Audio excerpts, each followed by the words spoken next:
it's like 6 hours. Some of the stuff's not relevant, but Well, because then they're admitting that they're doing something wrong, right, when. Yeah, because that's exactly it, like if anything, the way I always explain it, and what I told Amazon was like, hey, we're the ones that do the detective work, like, you're the detective, and, somebody broke into this car, and I'm bringing you the video footage and the pictures and the fingerprints. okay, hold on a second, let me see something. You can make the arrest or not make the arrest, and the guy was gonna ignore it. But I've seen this guy break into 6 other cars, like, so I go back and say, hey, and with Amazon, we're not making them mad, but we're definitely persistent. One of the things that we do is like, I'm not gonna email Amazon every 5 minutes and say, hey, what the hell's going on? And that's part of my presentation is like, a lot of things that sellers miss out on is the idea of them going in and sending emotional emails to Amazon. Amazon doesn't care about how it's affecting your business for the most part. I don't mean they don't care about your business, they just, you gotta go in and lay down and say, hey, these are the rules, this is what happened, this is how it's in violation, not a, hey, what the hell are you guys doing on that side? That's the electric. There's like an e-commerce attorney, That could get some attention. Yeah. Yeah, I mean, Amazon doesn't like that, but that's. no, I'm not saying that, Huh? using, word attorney in the literal sense. Maybe adjust the desk? I'm saying like, Maybe it's the table and not the camera? everybody hates attorneys until you need them. Yeah. You know, It's very bad, trust me. So what do you do? well, I think medical device stuff. And I make, I left for sleep problems. Sleep apnea. Yeah. Last night, they lost my bag. Not even. And I have some sleep stuff that I usually take. My bag is until 1 o'clock. What, a pill you mean? Huh? A pharmaceutical pill or? Oh, yeah. Yeah, the name of it, but I have some stuff. What's up, man? Not like that, it's a lot milder than Ambien, it's just, Oh, sleep. thank you, man. Only weighs a pound. I go PM That's last good. night. The only bad thing about Yeah, it that's is what I'm looking for. those calipers are that high. It worked. Yeah, oh, but you get to set it right up there. Yeah, it's strong. Yeah, it definitely is. I try not to take a lot of stuff, because to me, it's like, I just don't know, I don't spend my travel, because, sort of. How you doing? All right.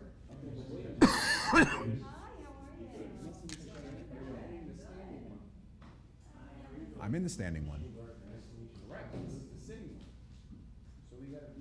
No, bro, I'm not messing this at all. Like, this is, So that needs to be the zoomed out version.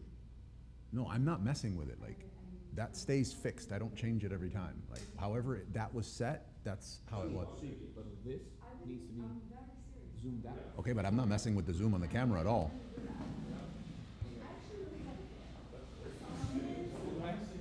Huh?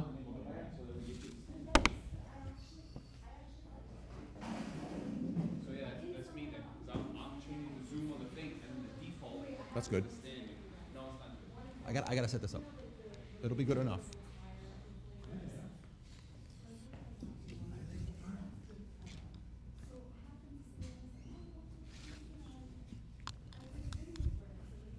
So let me see. I don't think.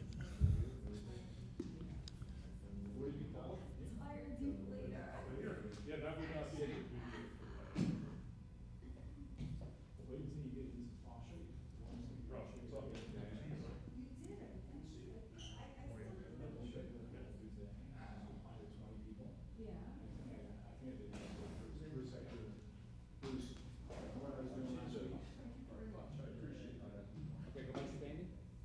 Hold on, man.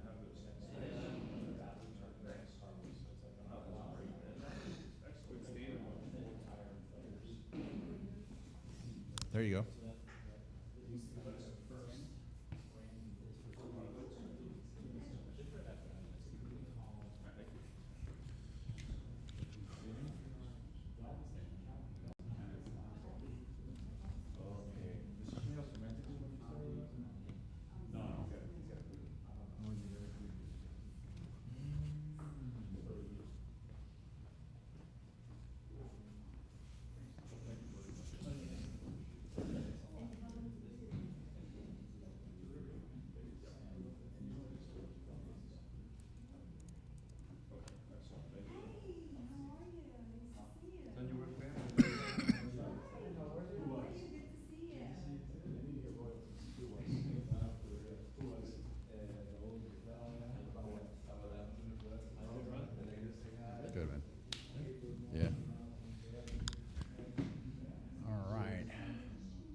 Oh, he brought it?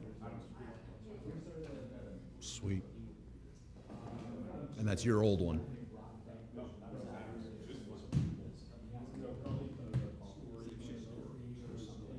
It's really good, bro.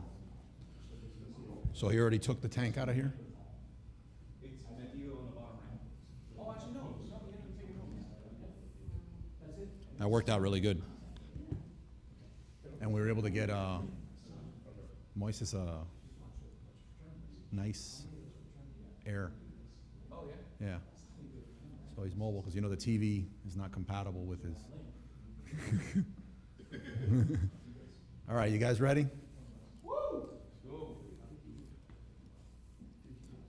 Hold on. Let's go here.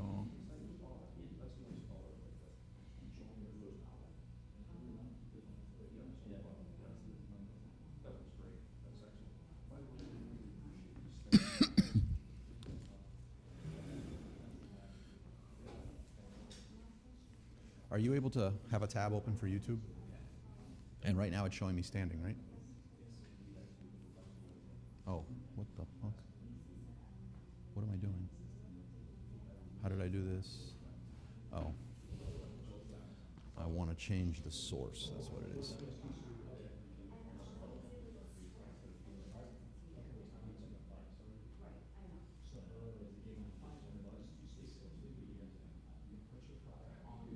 Cool. You guys ready? We're going to stand up. Freak them out back there. Everybody in a circle, hold hands. Oh man, I wish I could keep a straight face. We tell some people it's the ticket clinic.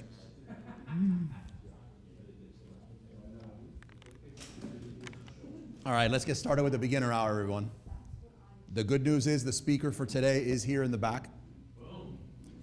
He's going to be telling us how to do advanced level catalog management on eBay.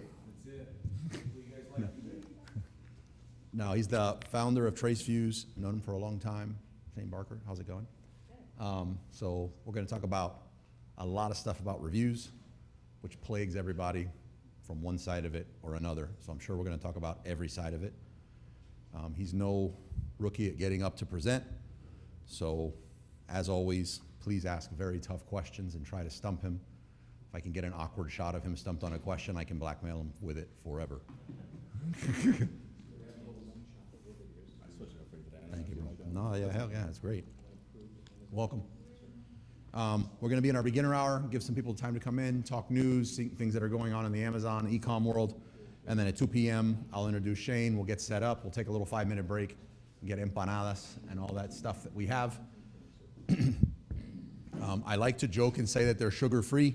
Somebody pointed out to me last week that that's not as humorous as I thought it was because I think they had diabetes. And that was not my intention all these years in saying it. I just thought it was humorous. So just, it's full of guava. It has very obvious glaze and sugar on it. I just like to have a little fun sometimes. That's it. So I don't want any diabetic shock. But in all honesty, you're going to see some of our sponsors up here. You will see TraceFuse as well. You don't have to race and catch the QR code as it passed. The QR code is going to take you to a page where everybody's at. But you can also talk to him, and if he hangs out afterwards and if you can ply him with drinks, who knows what kind of deal you can work out that way. This would not be possible without sponsors. My wife would not, as I like to say, my wife would not allow me to do 1,500 free meetup events with all this overhead. Without sponsors, we get to say no to a lot more sponsors than we say yes. So these are some of the good guys. If you're not working with one of them, I don't expect you just to jump ship, although that would be nice. But if you do see them at a trade show, take a selfie, thank them. It goes a long way. We wouldn't be able to do as much or any of what we do without them. If Miguel comes in, I'll bring this up again, but we've got in our founding member plaques that we, what's up? No, it's been too long. Come here. What's up, brother? Long time? Yeah. We got our founding member plaques coming in. Next week when you come in, you'll start seeing some more setups. We're gonna have some more canvases. We'll have these plaques up. So I appreciate you. If you, I appreciate you if you didn't, but anybody that got a founders member plaque, I extra appreciate you. What else? Podcast. If you haven't listened to the podcast, please take a second to do so. Raul, who's teaching a class in the front room, recently joined as a co-host for the Wizards of Ecom podcast in Español, which is doing phenomenal.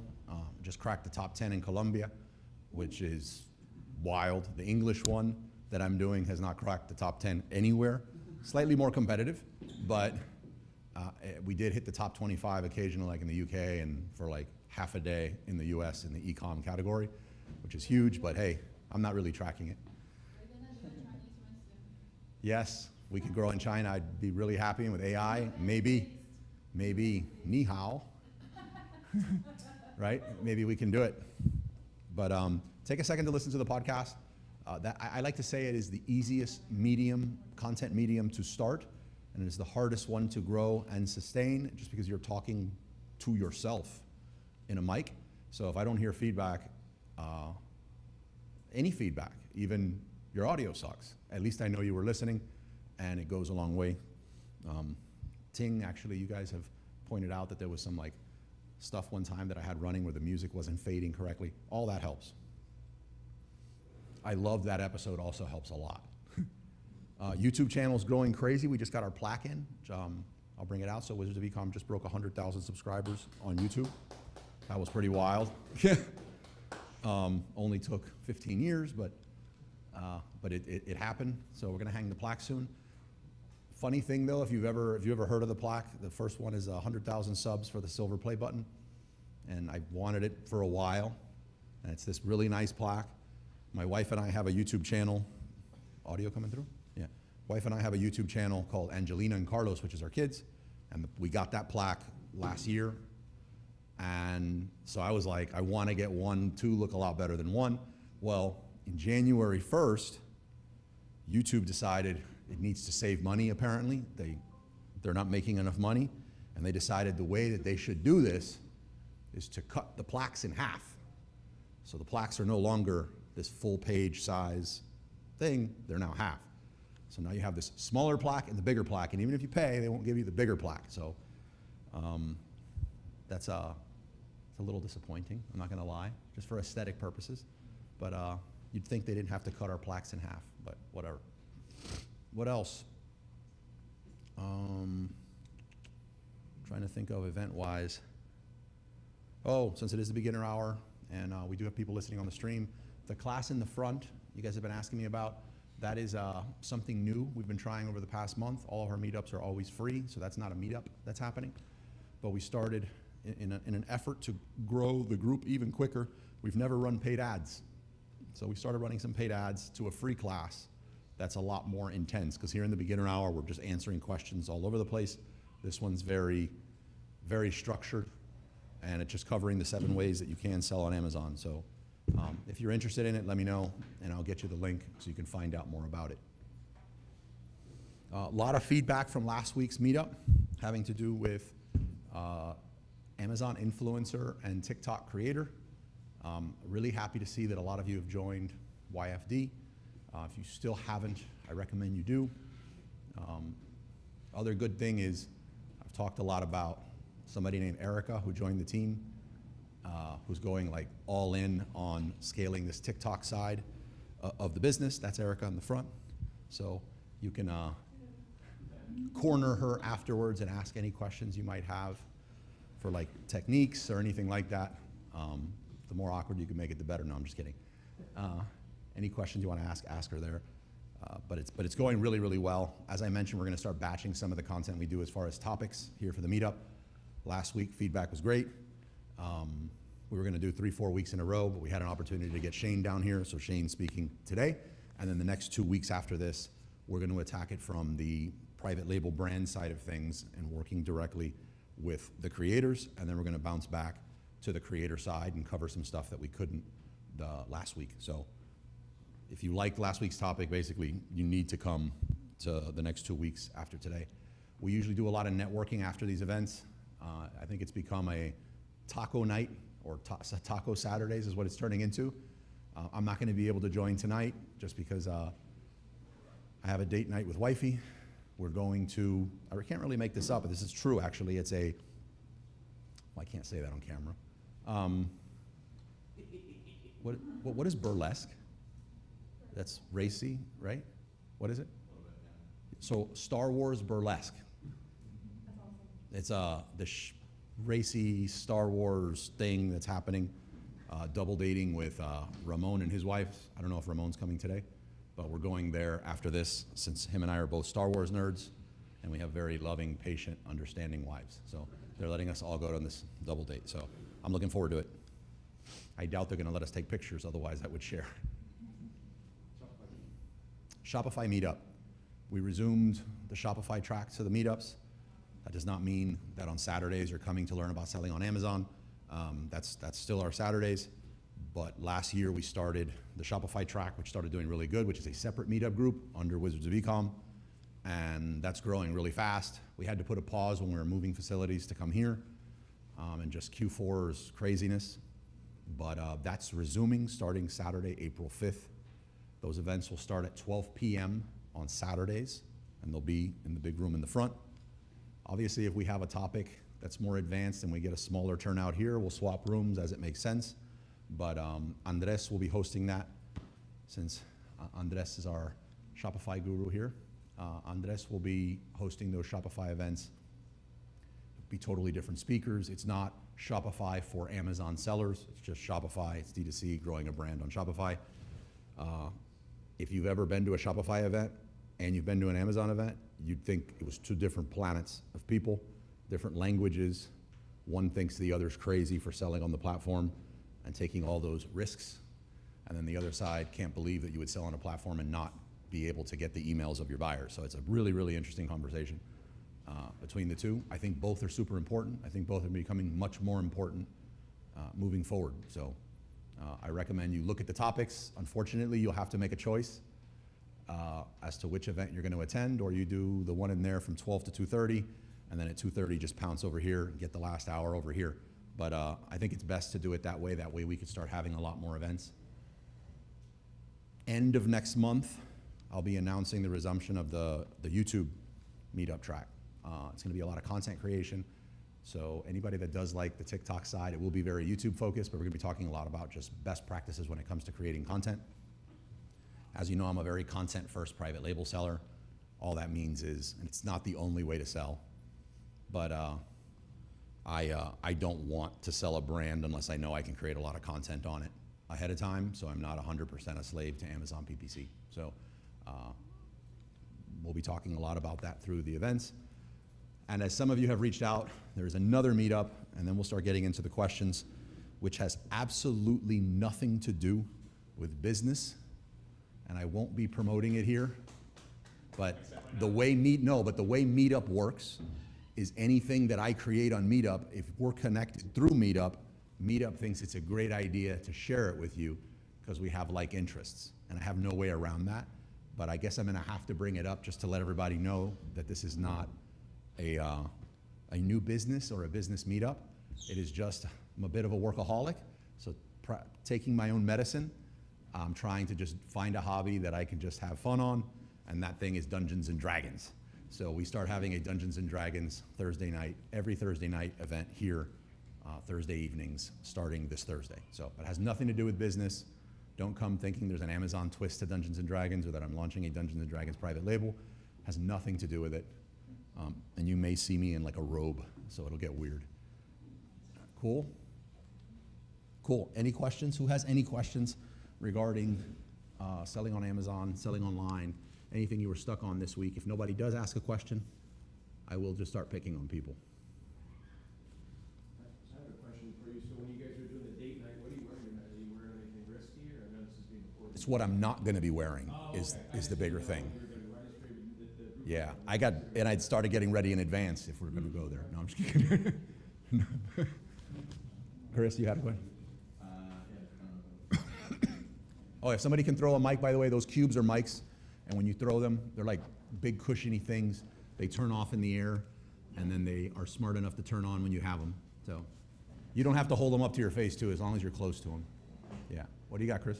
More of a moderate question, not necessarily beginner, but I think I asked this before, but I just wanted to kind of follow up a little bit more my thoughts. So when you're sending in an FBA shipment, say like a pallet, is it a good idea to switch it up and like we'll get like east, central, and west? Is it a good idea to maybe like every once in a while switch it up and just send it to like the west coast if I'm just doing one pallet? So it maybe gets over in that area and maybe our buy box or we'll get more like Amazon will point more sellers over on the west coast to our product. Okay, that's a good question. Besides the crappy answer of it depends, I think when you're shipping your goods into Amazon, you should consider the most affordable option to send your goods into Amazon as being the priority. Just because you pick one spot for all your inventory to go does not mean that they're not going to distribute it anyway. So like it seemed like the logic there was, let me switch it up so that I can get that distribution. They're distributing it. They're not going to distribute it. The other part of your question has to do with, I'm going to call it geo buy box. And I don't think Amazon is yet confessing on this one, but the less distribution your inventory has, or say you send 5 units into FBA, and say also in the wild chance that those 5 units also seem to be ranked, top 3 for some very popular keywords, they won't get that primo placement in the search result page because Amazon's system is looking at it and saying, well, the closest one we have of this is in New York, and somebody's looking for this in California. This isn't the most affordable play for us. So, and sometimes they're just, Amazon is ridiculously inefficient. So, and sometimes they will. They'll do it anyway. So, I think you should try to have a really nice distribution of your inventory and a good amount of it through their system. But to start, though, in the beginning of your question, I think you should send it the most affordable option you have to send it in and let Amazon do their thing. Sometimes, though, that can be at odds with getting checked in as quickly as possible, and that's why it depends. If you're having this big risk about, I don't want to go out of stock and lose the buy box and lose rank, and if that's the concern, and you know that this one center, everybody is saying this thing's taking 8 weeks to check in, maybe you pay more to go to a different one that you're hearing checks in a week. That's why I say it depends ultimately. Does that help at all? Yes. Yeah. Cool. Any questions? Yeah. Yeah, there's 2 here, but we gotta remove the little, Move. Oh, wow.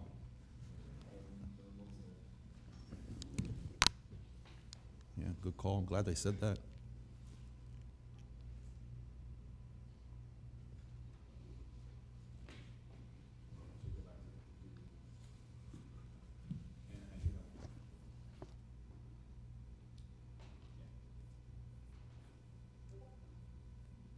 No, but Ecom is here.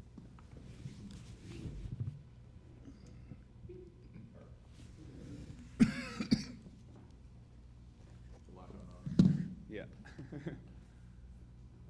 Yeah, we just got this. We're starting to do this new system Andres figured out, which is actually looking like it's going to help a lot. Yes, that was a compliment, Andres. That's the first time he's said a compliment to me in 15 years. I have a camera. You want me to memorialize the moment? I'm actually holding the microphone right now. It's great. We're live. All right, we got a question here from Mr. Steve Filion. I sell a product as FBA, and FBMA customer reached out via the platform and asked if he can get a discount if he buys multiple units. Is there a way to generate a coupon or discount code just for this customer, or other suggestions to make these additional sales? Yeah, absolutely. It's a promo code. Yeah, you would just create a promo code, a one-time use promo code. Just my paranoia in the past for this is just make sure that when you're creating this code, you need to know that, unless it's part of an overall strategy, that you are not making this visible to everyone and that it is one time. Otherwise, you can't have it running wide open. And there are a lot of groups on WAP and Discord who they openly advertise, join our group for $50 a month, and we'll find these accidents happening on the internet and let you know about it so you can wipe unsuspecting people out of inventory. And I would just hate for Steve to be one of those people that gets wiped out of inventory. Yeah, so. What? Why go to the projector? That was a projector.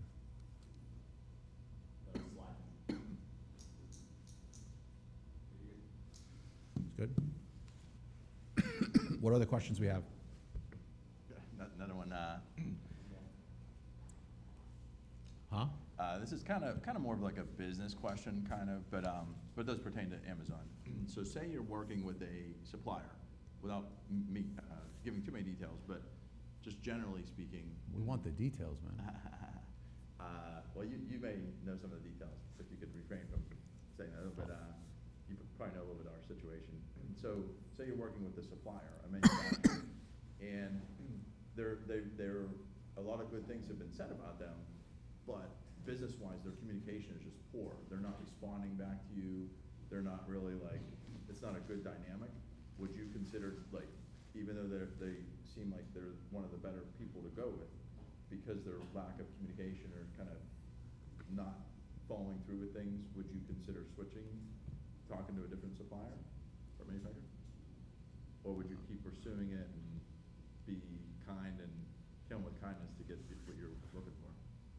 I mean, you're trying to pay them money to do business with them, and they're not responding quickly or at all. I would look for another supplier. Yeah. You're also implying that they're the best thing since peanut butter, and if you're just starting, you're probably bottom of the totem pole as far as their priorities. You could consider, assuming you did the due diligence and it's not just that delay in response, that's their only issue, you could consider biting the bullet and becoming a priority for them, which means bigger orders and being more pleasant to work with. I would, knowing the situation. Yeah, that's good. Knowing the situation, I would be shopping it around. I mean, you're so early in it. I'd be shopping it around. I will say, I'm trying to think a lot before I talk, so I don't say your product. That's my hesitation. So, I've been going to PLMA for a long time, and when I first started going to PLMA, there was not a thing of a supplier, a food supplier, who also did the co-packing under the same roof, right? And if you found someone who claimed that they could, they were gouging you probably on the co-packing side, right? I never thought about that. Yeah. And then as every year that's gone by, more and more of these suppliers are now offering co-packing services. And I think it's like an agency or a 3PL starts off with a core offer, and then you're like, wow, I want to grow my business, and every single person that's in my CRM is also looking for X service. Why don't I just offer that? Can't be that hard, you know what I mean? And you start stacking on all these different extras that you add. And in almost every case, those extras are not what you're best at. And because you're not best at it, you're probably not getting the best price. So fast forward, I don't know, a decade later, we go to PLMA on the last one. By the way, anyone who doesn't know, it's Private Label Manufacturers Association in Chicago. And it seemed like every food supplier also offered in-house co-packing. I still don't think that that's their core competency in most cases, and it is ridiculously easy to find co-packers, right? It's just a different step than what you're accustomed to doing in China. It's a different added step, but it's very easy to find them. There's Co-Packers Association. There's the same PLMA catalog. There's Google, which just gives you no shortage of doing it. And if you jumped on the operator chain with ChatGPT, I was doing it in front of Ramon. Great, yeah, absolutely, yeah. I just literally said, my supplier's here. I said, give me the 20 closest, starting from a 3-mile radius from the thing, and it went, hunted, put together the list for me, and then said, you want me to start calling? Like, like it was gonna call them, and when someone picks up, let me know, and I can just hop on the phone. So like, operator by ChatGPT, yeah, so. Pretty wild. So there's no reason to not add the step. If you wanna work with your supplier who offers co-packing under the same roof, at least have them break out what they're charging you for the co-packing option, and then say, hey, 3 miles away from you is so-and-so, they're only charging X, and maybe use that as a negotiation tool. So, I mean, they might be working with that co-packer, by the way. And just use it as a negotiation tactic to get a better price. So you should be shopping it around to an extent. We sometimes get so excited that somebody picked up and somebody said yes, I said, that's it, my job's done, thank God, I can move on to something else. And that's where you usually leave a lot of money on the table, so, right, so just this rush to go yesterday and start, you gotta be patient in this step, yeah. Chris, I would punt immediately. Yeah. I'd go find yourself multiple other possible suppliers. The mic. This is how your first date is going. Imagine how it's gonna be when you actually get engaged or really get down the pipe. If you can't get their attention now, it's time to move on and just go find someone else better. So, Contract Packaging Association, based out of Herndon, Virginia, CPA, so just remember, like CPA. And all you do is a free thing to join, and you can ask them for an RFQ, a request for a quote. So you can say, I have an XYZ, that I need to have co-packed. So if you only have the raw ingredient, and you need to find a co-packer, that's where you go find a co-packer. Just like Carlos said, I mean, a catalog for PLMA, Google, Thomas Net, I mean, there's so many other ways to find those suppliers. So just, that's how they start dancing with you.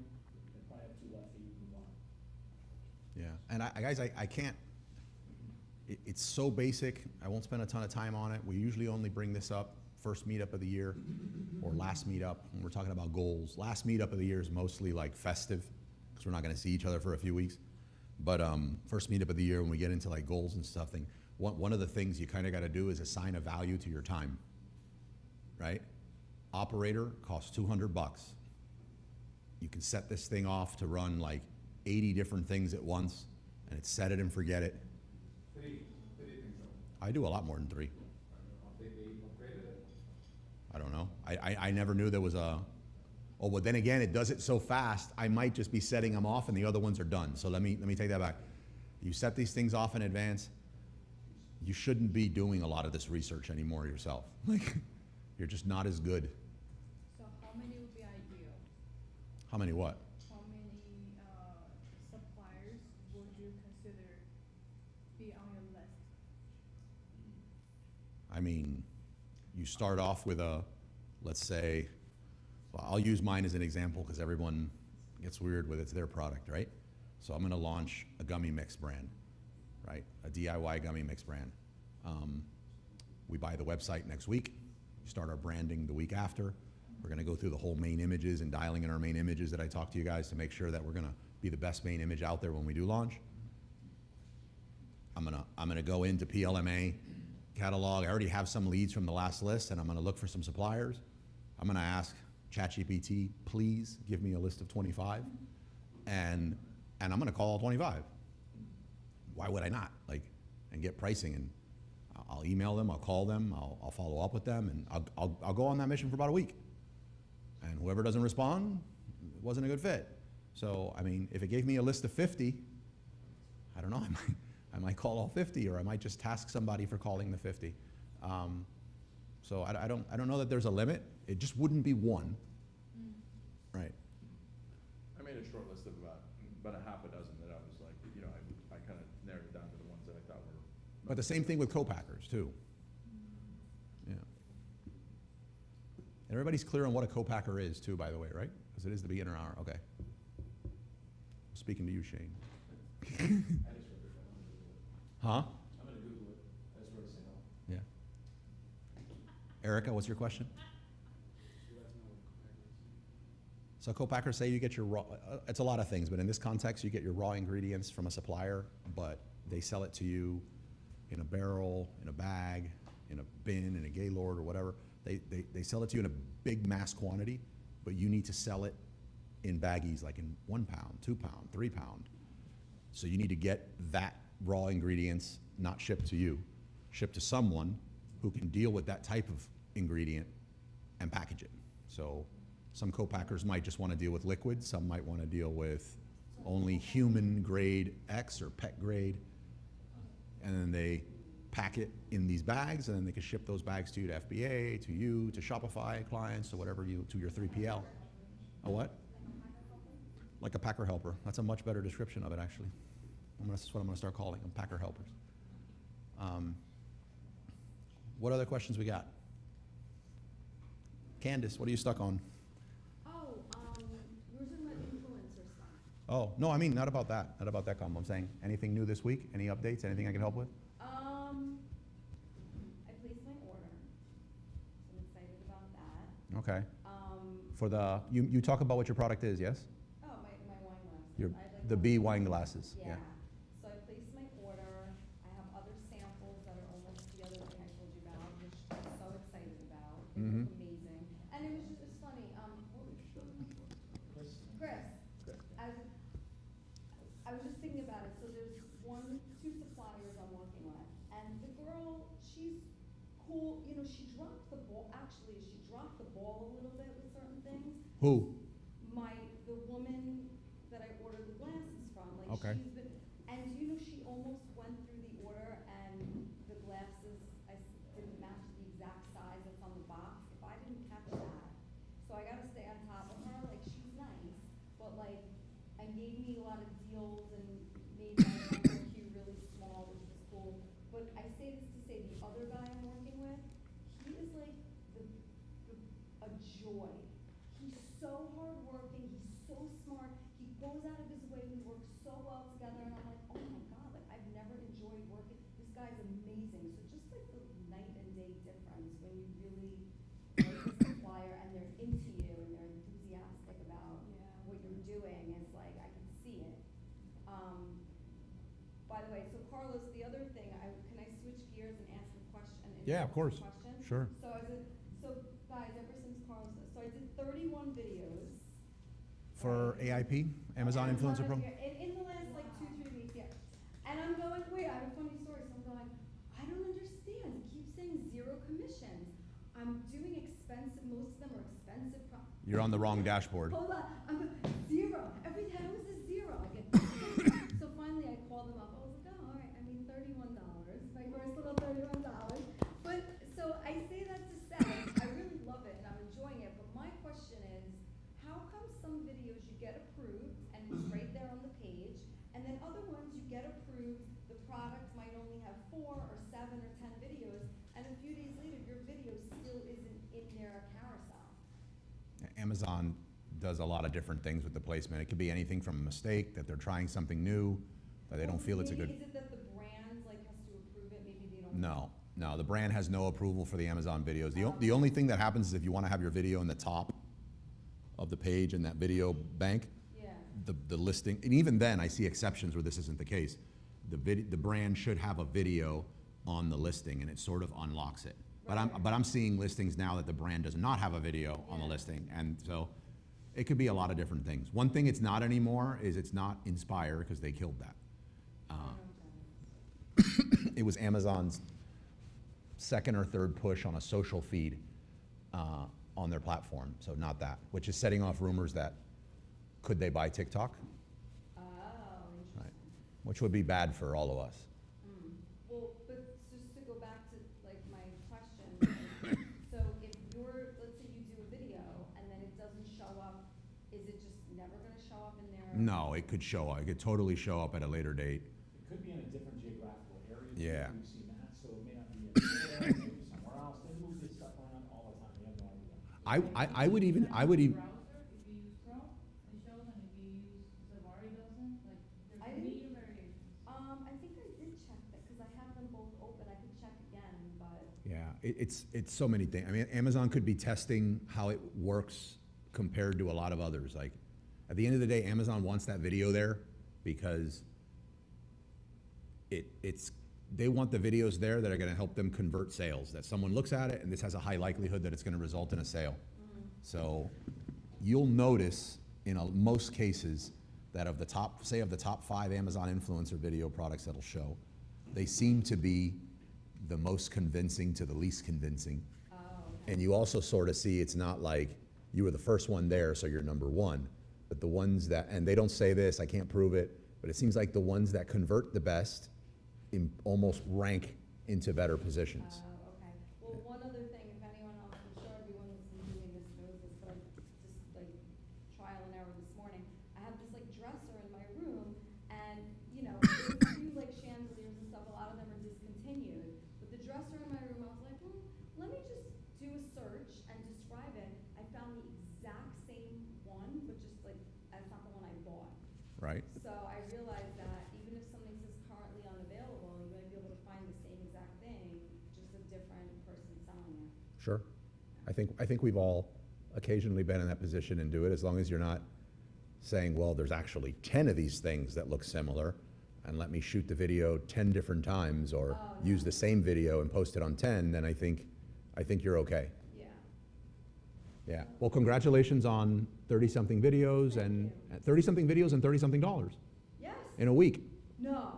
Okay. In probably 3 weeks. How many, have you set a rhythm as to how many videos you're going to be doing per day moving forward? You know, no, I haven't. And because some days I'll do 4 or 5, and like yesterday I did 1.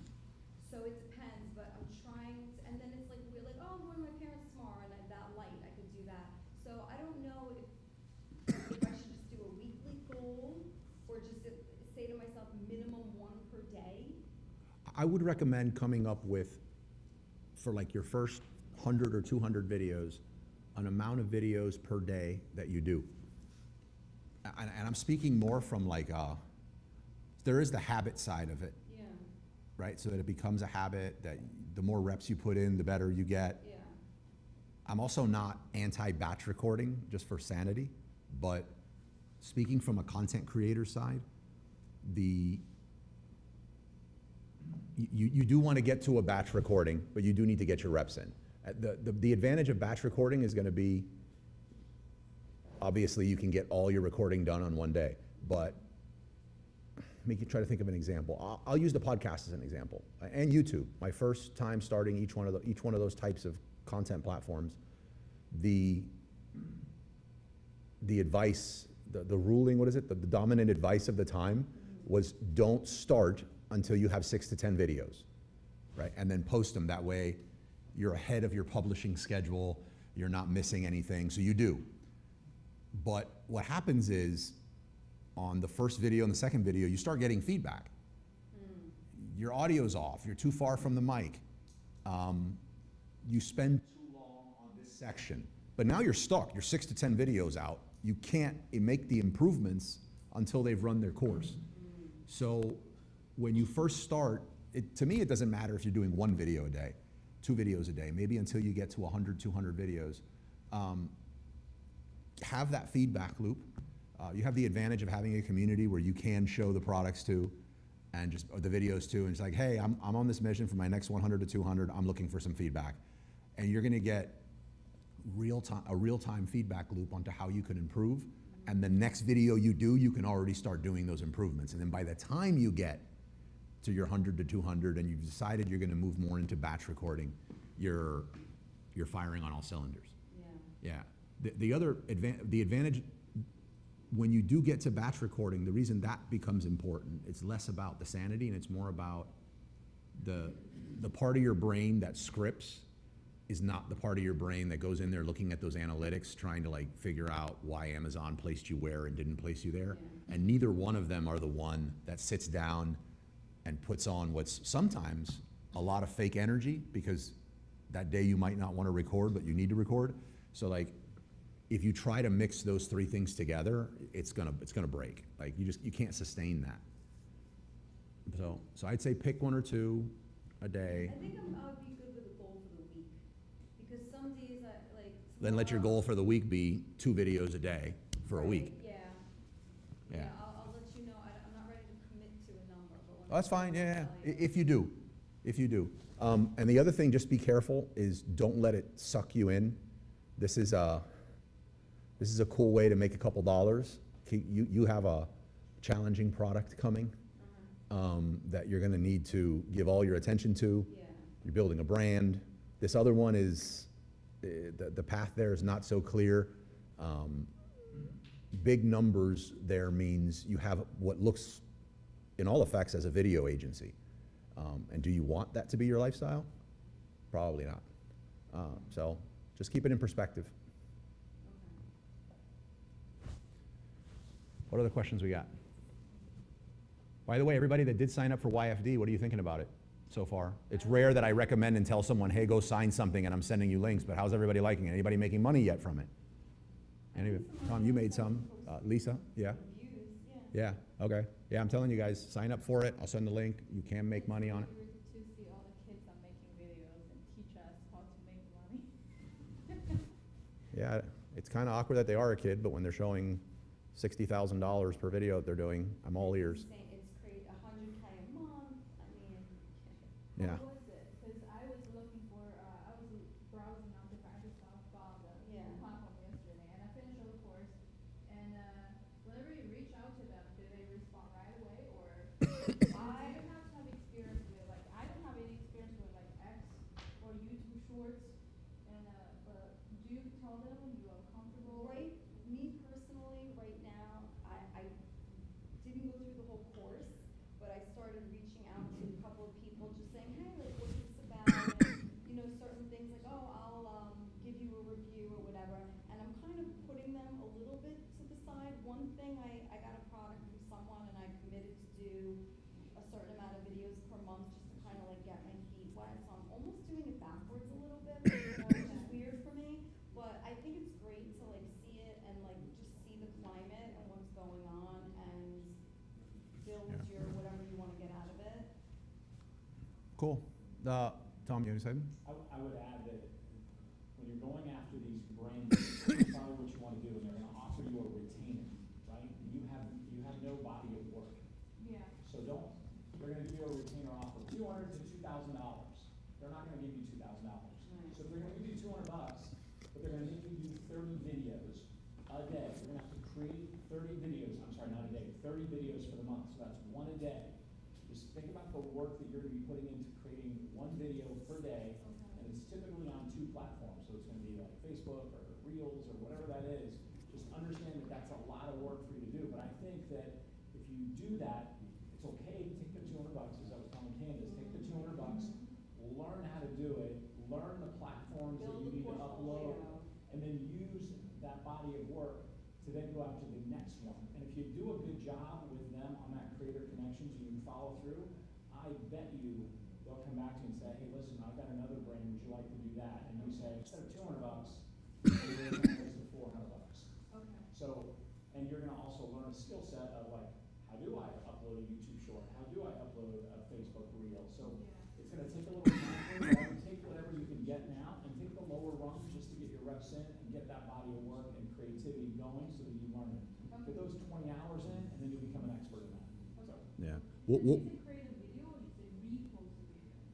you're talking about 2 different gigs now. So you're talking about reposting, which I think is very easy. Okay. So reposting is, you don't have to create anything. It's gonna give you the content or the carousel or whatever it is, you just have to repost it. Okay. Now, they may ask you to repost it on a new like a new TikTok. So you have to know how to open up a new TikTok. And then you wanna report into them every time you repost it. So reposting is probably the easiest because you don't have to create the content.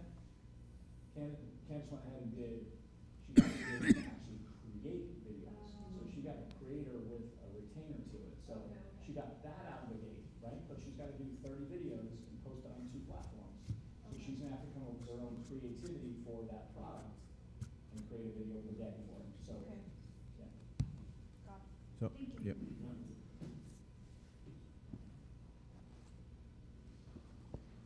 Do you have a preferred way to edit the videos you upload to Amazon? The minimal amount necessary would be my preferred way. When it's Amazon Influencer Program, technically, if you're using it's more of a workflow than it is an editing. If you're using a clicker, you shouldn't need to do much editing at all for Amazon influencer stuff, unless you're trying to go to another level and be like super competitive with it, you versus somebody else's. And I really think if you put emojis in your name and you have a thumbnail on your image, there's not a great deal more that you could do that's going to have much of an impact.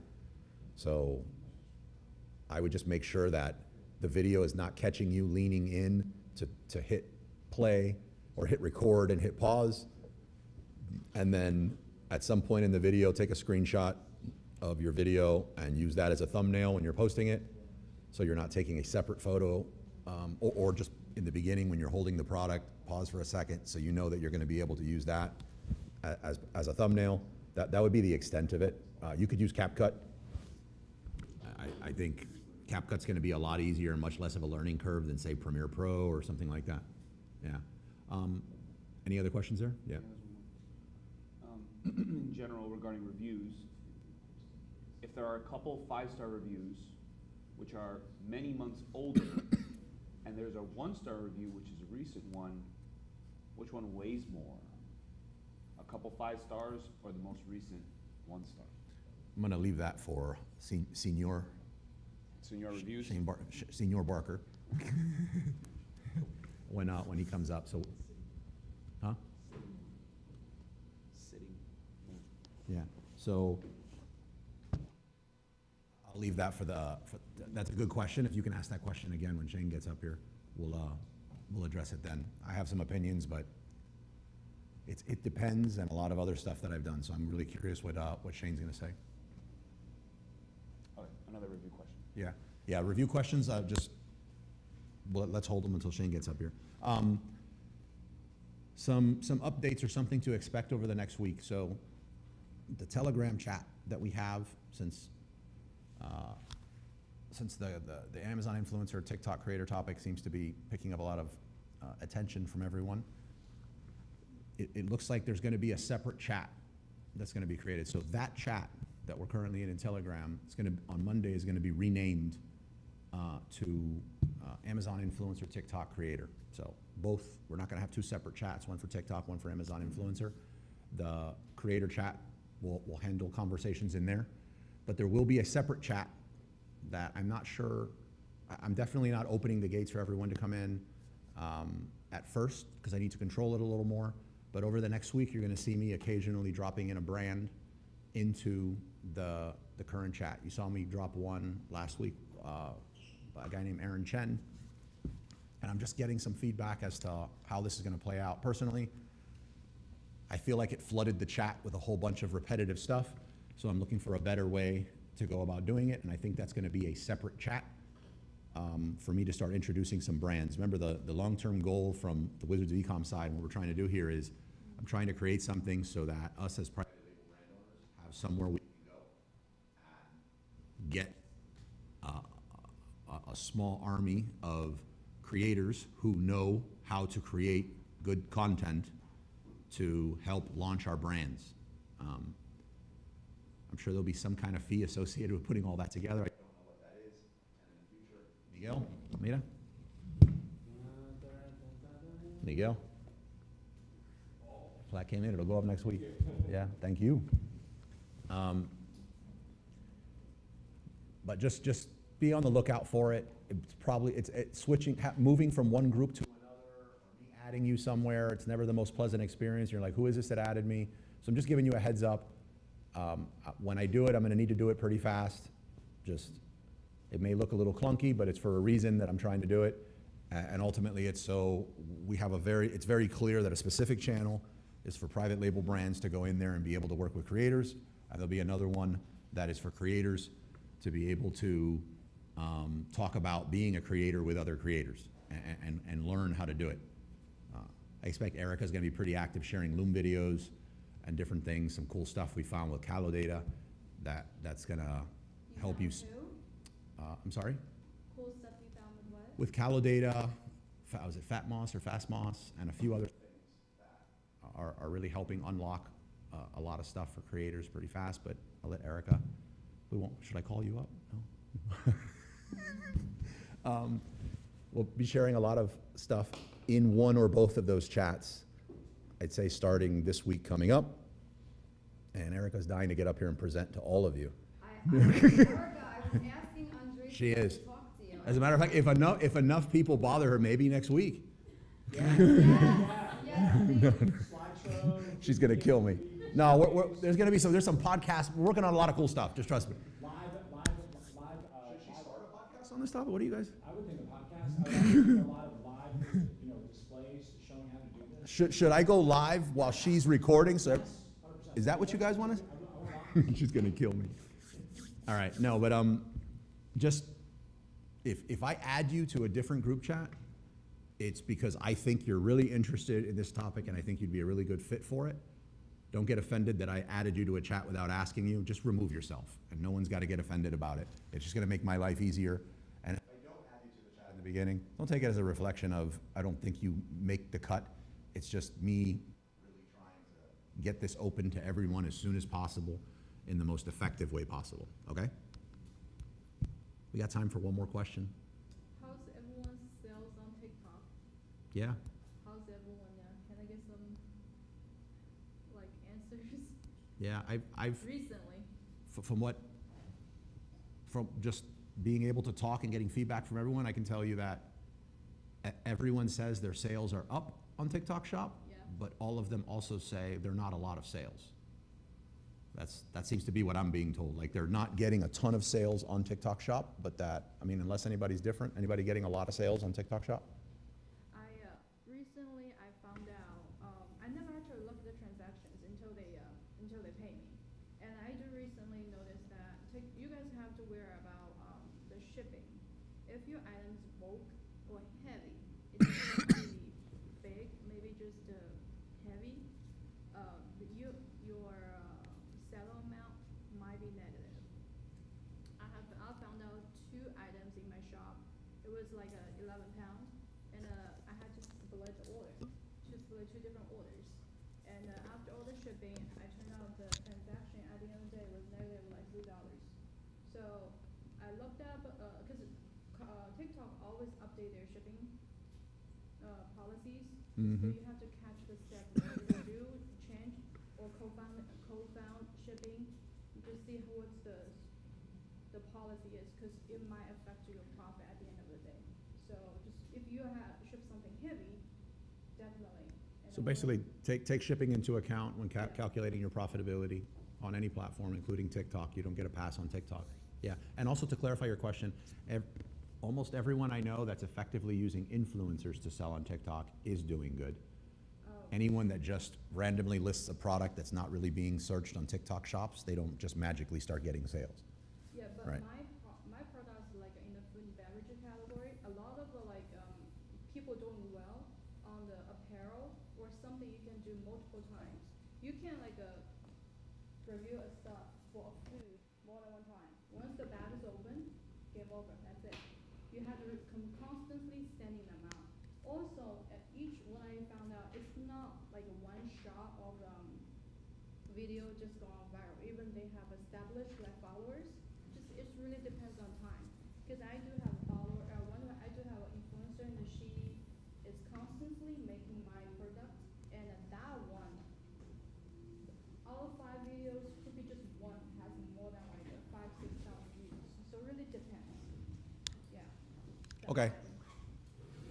Let's do this. We're gonna transition into the topic of the week so I can introduce Shane. For those of you that weren't here in the beginning, and maybe I'll mention this at the end for everybody else that comes in. Our Shopify tracks, starting 2 Shopify events per month, starts April 5th. Those events will happen at 12 to 2:30 in the front room.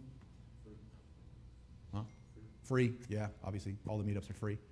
And then the YouTube and content creator meetup events will be announced at the end of April for starting in May. So those will start happening again. We stopped them towards the end of the year.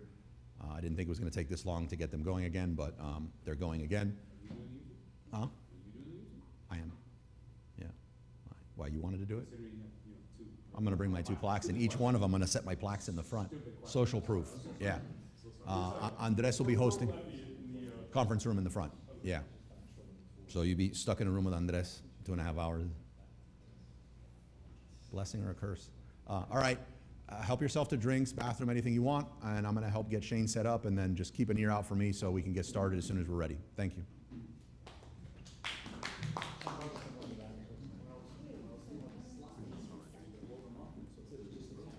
I don't know how they weren't, oh, it's this? Yeah, that's what it was. Yeah, that's what it was.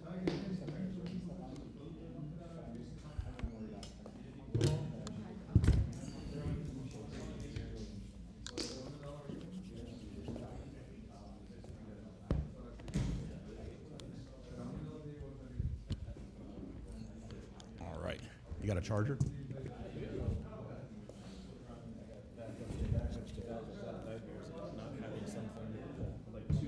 Oh, I think we have the same computer. Probably.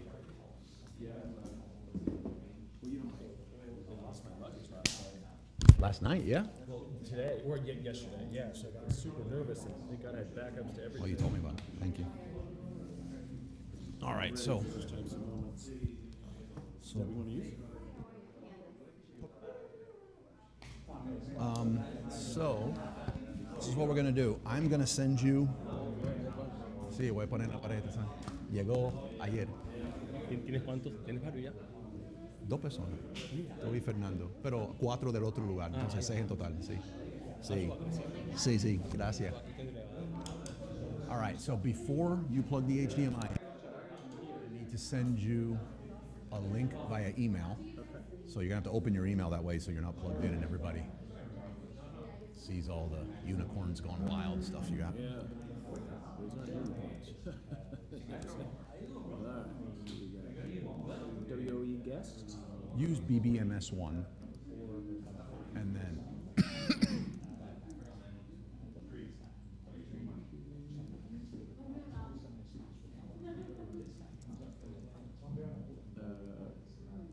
BBMS1, what's the... and then I believe first letter's capital, it's Wizards, and then the number 1.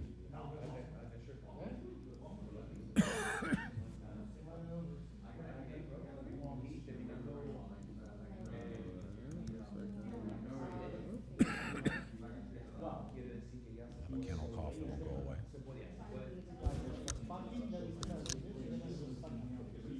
Okay, this is you, it's a hot mic. Oh, nice.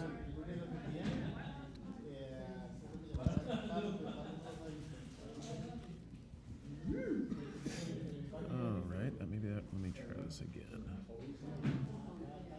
Well, that means they heard my unicorns gone wild. They gotta be laughing. I gotta remember that. Because, yeah. Okay. So let me know when you're in your email. Okay, so. Mind if I see? No, you're fine. Oh, yeah, I don't. So it's Wizard, oh. Oh, Wizards 1?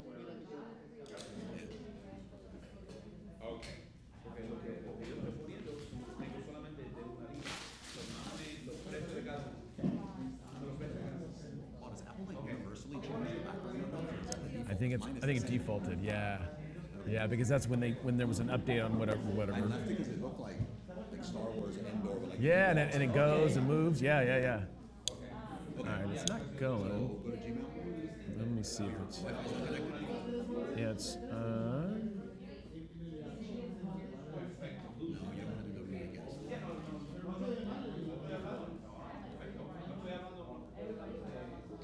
So let's try this again. Capital W. Wizards and the number 1.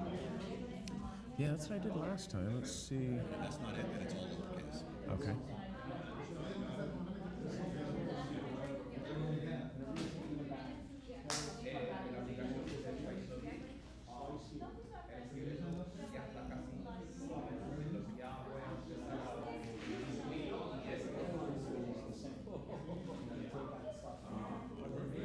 Yeah, I'm gonna try all lowercase. Let me see here. Yeah.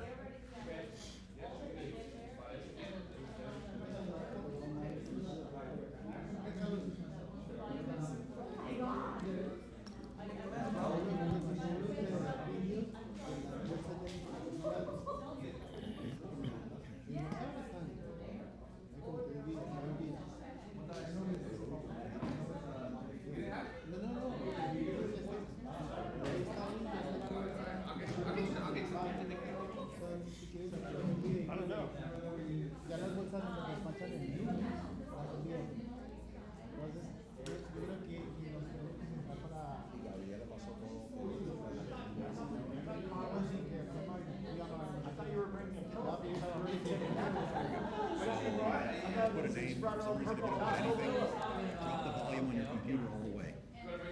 Comes our Costco pillow, man.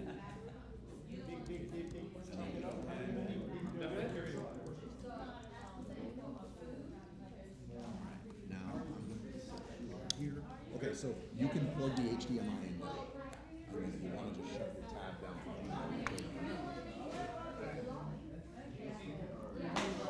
So we need the aha. Yeah, so am I, because the other ones I didn't have it, and so I have like a thing that I would have to get connected in and do this, and if I forgot it, and I have two of those too, because I'm crazy. Oh, right here? And then do entire. For some reason, if you don't do entire, it will give you an issue. So start mirroring? Yeah. Okay.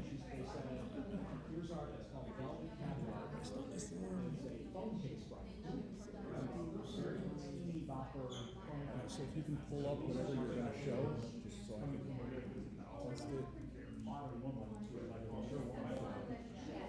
You can go into the presentation mode and just move one slide back and forth so I know we're good. That looks like a headache, whatever that was. Yeah, it's mind maps and all kinds of fun stuff. Yeah, that'll cause you to not sleep at night. Hold on, what are we doing there?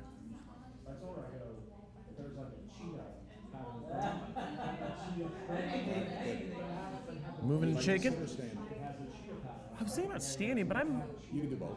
You can come out, like, but if you Yeah, want to probably- stay on camera, you can come out here or out there, and you're good. Okay, then maybe because we got the camera, maybe I'll stay right here. Yeah, but if you have your mic, so even if you walk out there, if you're a walker, feel Okay. free, like, you don't have to. Usually I'm a walker, but we'll see. I think since we got the camera right here, I just want to make sure we're not... You still want it thunderstruck as the music. Yeah. Yeah. I gotta remember I have a live mic. I gotta be very careful because my jokes aren't always PC. All right, you guys ready? We were born ready.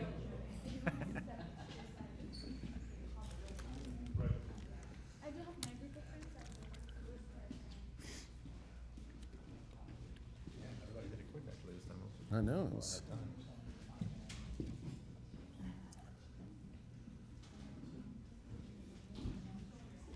Everybody and Tom.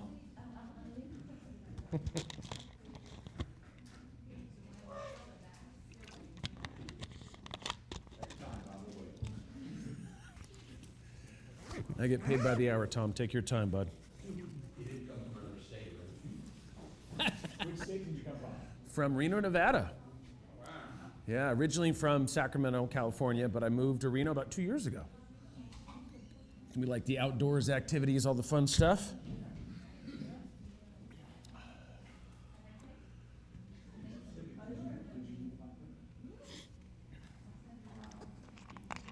All right. We're going to deep dive into all things reviews, specifically getting rid of those lovely negative reviews that plague our listing. Shane's the founder of TraceFuse. I think it's the only service out there that does what it does, and it's how to combat negative reviews. So, Shane? Carlos, thank you so much. Well, thank you guys. Thank you guys for having me. So I'll give you guys a little background on myself. So I heard everybody talking about the influencer space and working with influencers. I actually created the curriculum at UCLA for influencer marketing. This was probably about 6 or 7 years ago. So I started off in the influencer space, heavy in the digital space. Used to create websites, do SEO, all of that kind of fun stuff. Used to own a bar in Chico, California. I have a long history of being an entrepreneur. And I just jumped into the Amazon space about 5 or 6 years ago. So that was an interesting jump because I had a lot of clients that were selling on Amazon and have done a lot in the e-commerce space. And so here we are today. So I have my main website, shanebarker.com, is where I do a lot of content marketing. That's one of the places Carlos was talking about, affiliate type stuff that I used to do back in the day. Still do some of that, but really my main focus is TraceFuse and helping sellers remove negative reviews. That's going to be the big thing. So today we're going to talk about the danger of negative reviews. And I think we've all been affected by them. If you're a seller, if you've had some situations, I want to clarify that when we talk about removing negative reviews, we're not talking about just removing any and every negative review. We talk about reviews that actually violate Amazon's guidelines, or there might be some fraudulent activity going on there as well. So we'll go ahead and go into that. So we're going to talk about negative reviews. We're going to lay a little bit of some context here. So what we're going to cover today is the effects of negative reviews, TOS and the community guideline violations, and then how it works and how we've been able to be so successful at doing this. I will tell you guys, the journey was not easy. It took a lot. We had quite a few buyers accounts that we tested on for years until we were able to crack the code. So it was not an easy process. If you talk to any seller, about reviews, I talk to probably 30 or 40 sellers a week, and I ask them, hey, have you ever been able to remove any reviews? And 99% of them say yes, but they haven't had any success with it. So we were able to crack the code. Good things are happening there. What are your I think if we think about negative reviews and how they affect our listings, obviously negative reviews or just reviews in general are the heart of Amazon, right? I mean, that's where a buyer will go and look at something. If you have a great amount of reviews and you're at a 4.3 and you got the nice little stars showing, guess what? People are more than likely going to go buy your product, right? That's just how it goes. When you start jumping down into the threes, you start losing some of the star rating.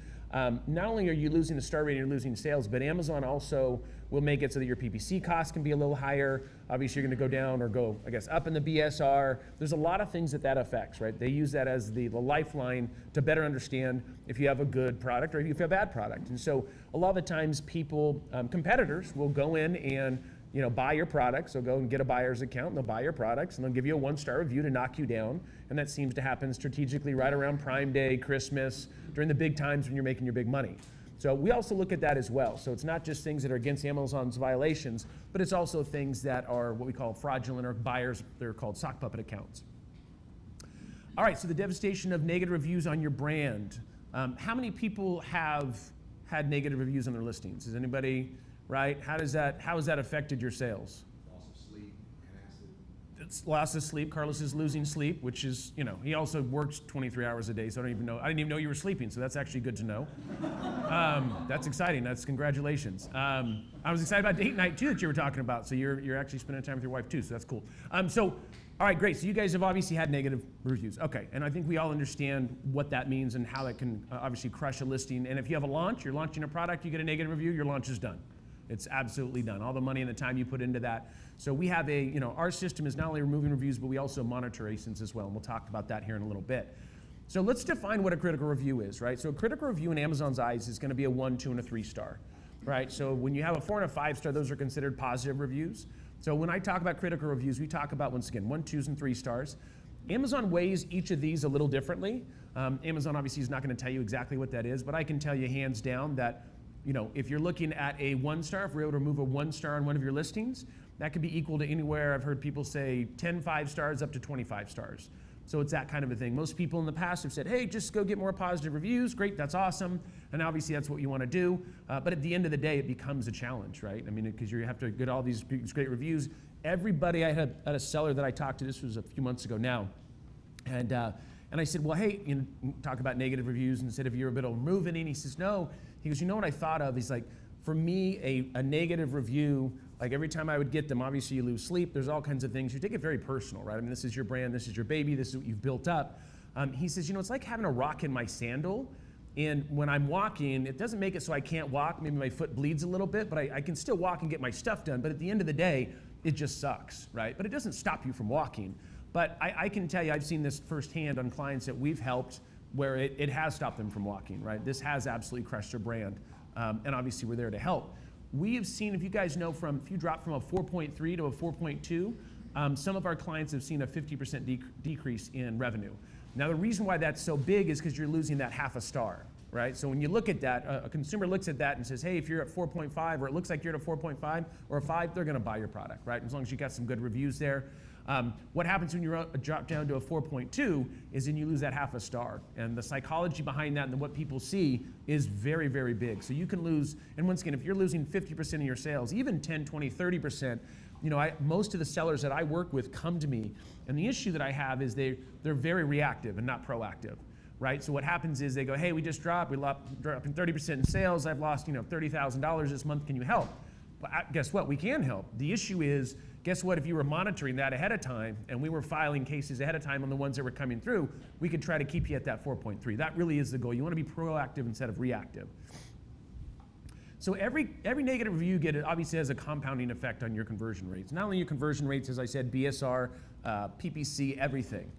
So I'm hoping that you guys aren't a crazy, crazy sensitive group, and if so, then that's already too late because you guys are going to see my little thing here. Do you guys think this affected their sales? So I'm going to go ahead and let you guys read this and see if you guys really understand what this is. Carlos is laughing. You guys want me to read it? You guys want me? All right, so let me tell you what the product is. It's the morning after pill. Do you guys know what that is? Do I need to give anybody any explanation? Okay, I see a few guys, girls like, yeah, I got it, okay. Great, so this is Jules, so this is a review. It doesn't work, laugh out loud. This is the baby I had after using these morning after pills. I took these roughly 8 hours after doing the deed. Do I have to explain what the deed is? Are we all understanding what the deed is? Okay, good. And even took another one the next day to be safe. It's okay though, because I love being a mama. And everything worked out okay, but I was pissed when that pregnancy test came back positive, and we have a little picture of her baby up there.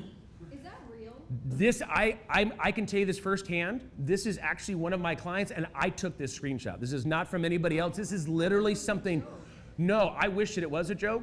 Now, everybody always asks me, were you able to get this one removed? We haven't, because there's really nothing violating Amazon's guidelines, right? I mean, having a baby is not, I don't think, against their guidelines from last time I checked, unless they changed things from yesterday when I looked at it. Yeah, I mean, that's, I mean, who knows? But this is, I mean, can you imagine, like, if you were going to, you're like, oh my God, gotta get my morning after pill, and there somebody has a picture of their baby. I mean, it doesn't get any worse than this product doesn't work, right? I'm really hoping my new client isn't watching this, because this is literally a review from him. But anyways, my point of this is, those are the kind of things that we see, right, on Amazon. And I see constantly reviews that are just over the top crazy, and of course, this being one of them. So anyways, do you think this affected sales? Of course it affected sales, right? I mean, hands down, right? If you have a goal of not having a baby and then she shows a picture of the baby, I did actually look the baby up to see if it was AI, and I do believe it is a real baby. I can't confirm that, but I just wanted to let everybody know that. All right, so what's not allowed in reviews, right? So what you can't do is you can't talk about sellers, orders, or shipping feedback, so it's gonna be an FBA situation. Comments about pricing or availability. Written or unsupported languages, right? In the US, I think it's Spanish and English. Repetitive text, spam, or pictures in the reviews, private information, profanity, harassment, hate speech, sexual content, external links, ads, conflict of interest, promotional content, compensated reviews, plagiarism, infringement, and then we have impersonation and then illegal activities. So Amazon has these guidelines. Yeah, you have a question? Yeah. You're talking about reviews. You're not talking about ratings. So we're not talking about ratings. So ratings are going to be something that we can't do anything about because there's nothing in violation of Amazon's guidelines. So there needs to be something physically written, right? So once there's something physically written, those are the things that we look at. And I'll go into some of those examples. I mean, here goes some right here, but I'll give you guys some actual examples of what that looks like. So ratings we can't do anything with. We're just talking about reviews, something physically written. So successfully reviews that we've removed. Really, my production delayed and already broken. I'm very upset. That's a shipping related thing. Obviously, if Amazon's shipping it out FBA, Amazon does somewhat of a good job of taking those down automatically, but if they don't, you guys can reach out to us. This one is not a product review. It didn't work in a way. So the issue with that is Amazon wants reviews that are going to be beneficial, that are going to be lengthy, and they're going to give information about the product, right? So if you just said it doesn't work, that's not a review. It's just not, right? And Amazon wants a review that's gonna give you information to talk about whether it was good, whether it was bad, what you liked, what you didn't like. They want them to be productive, but it didn't work in a way. That's just something that we would go after. FBA related stuff, hey, rip off, sent me 0.15 ounce sample size when I ordered the 2 ounce, which is 3 times the price. Great, that's an FBA thing. If you don't ship out of your home or you ship out of your warehouse, FBA Amazon ships out, then that's one that we would take a look at. And then unsolicited medical advice. So if somebody, we had a client, when the lady said that she was a doctor and then she gave this big dissertation about why it was a bad product. Well, we looked her up and guess what? She's not a doctor. She happened to be a competitor. So we look at these types of things. Some of the things that sellers are used to looking at and saying, hey, there's nothing we can do about that. We look at it and say, hey, guess what? We think there's something there. Because even though it could be a legit review, if it violates Amazon's guidelines, then those things can be removed, right? I can tell you it's not easy, but it is something that can be done. The other thing I was talking about is a fraudulent activity. And let me give you guys some examples of what that actually looks like. So let's say we go in and somebody comes in and buys 5 of your products and they give you a 1-star review over the next 3 months. So let me ask, since Carlos is the only person that I know by name, well, I kind of know some of you guys. Carlos, let me ask you a question, buddy. I know this is kind of putting you on the spot. I know, just pray. This is going to be very difficult. And this is being recorded, so if you give the wrong answer, it's going to be super embarrassing for you. You go and buy a product on Amazon, and you absolutely hate it, and you give it a 1-star review. Carlos, how many more do you buy? The answer is 0, and that was the right answer. I was a little nervous, buddy. I got to be like, yeah, seriously. And that's it. That presentation's over because that's done. Thank you so much, Carlos. The answer is 0. So the reason I'm telling you that is so as consumers, if you buy a product and you hate it and you give it a 1-star, why would you buy a second one, a third one, a fourth one, and a fifth one? That's not how we work as consumers, right? We don't give them a second chance and a third chance and a fourth chance. So what we look at there is we would go to Amazon and say, hey, well, first of all, before we go to Amazon, we would look at that account, and then we also look at it and go, guess what? This buyer's account just happened to be buying all of my competitors, and we have very comparable products, and they're giving them 5 stars. Oh my God, best product ever. Let me give you an example. This is just me being very facetious, so this isn't a real example. I tried this creatine, I had diarrhea, my legs started cramping, and one of my toes fell off. But when I took this creatine, I was able to run my personal best, and life is good, and I found my wife, and I got a Ferrari. I'm being facetious. But my point of this is, worst thing in the world, best thing ever. So we take a look at that. In that situation, we would find an escalation case with Amazon, right? And say, hey, Amazon, there's something that doesn't make sense here, right? This doesn't add up. Hated our products, love their products, they're very similar. What's going on here? We also look at, yeah, go ahead. So you find someone like you just said, you have this doctor or claimed to be a doctor, you found out it was a competitor. Yeah. Is there any is there any teeth in that to go after that competitor from an Amazon perspective in terms of like, if we find out that it's one of my competitors that is intentionally sabotaging my listing, is there any teeth in that to go after them? Hands down, absolutely. But there needs to be very clear-cut data and information, right? You can't go, hey, I think this person's coming after me, Amazon, go take a look at it. Amazon doesn't work for you, right, at the end of the day. So you need to do your research and do your due diligence and look into this and figure out how you can piece that together. It's not always easy to do, I'll be honest. It's not, because you're not getting all the buyer's information. We found out this wasn't, because we actually looked at their other reviews, and they were claiming to be a doctor, another one they claimed to be an attorney. I mean, they're the smartest person in the world, apparently, because they had 9 degrees or something. So we do a deep dive into that kind of stuff because we're obviously want to try to figure out where they're saying the opposite things or where they're writing the exact same reviews. We'll talk about that here in a second as well.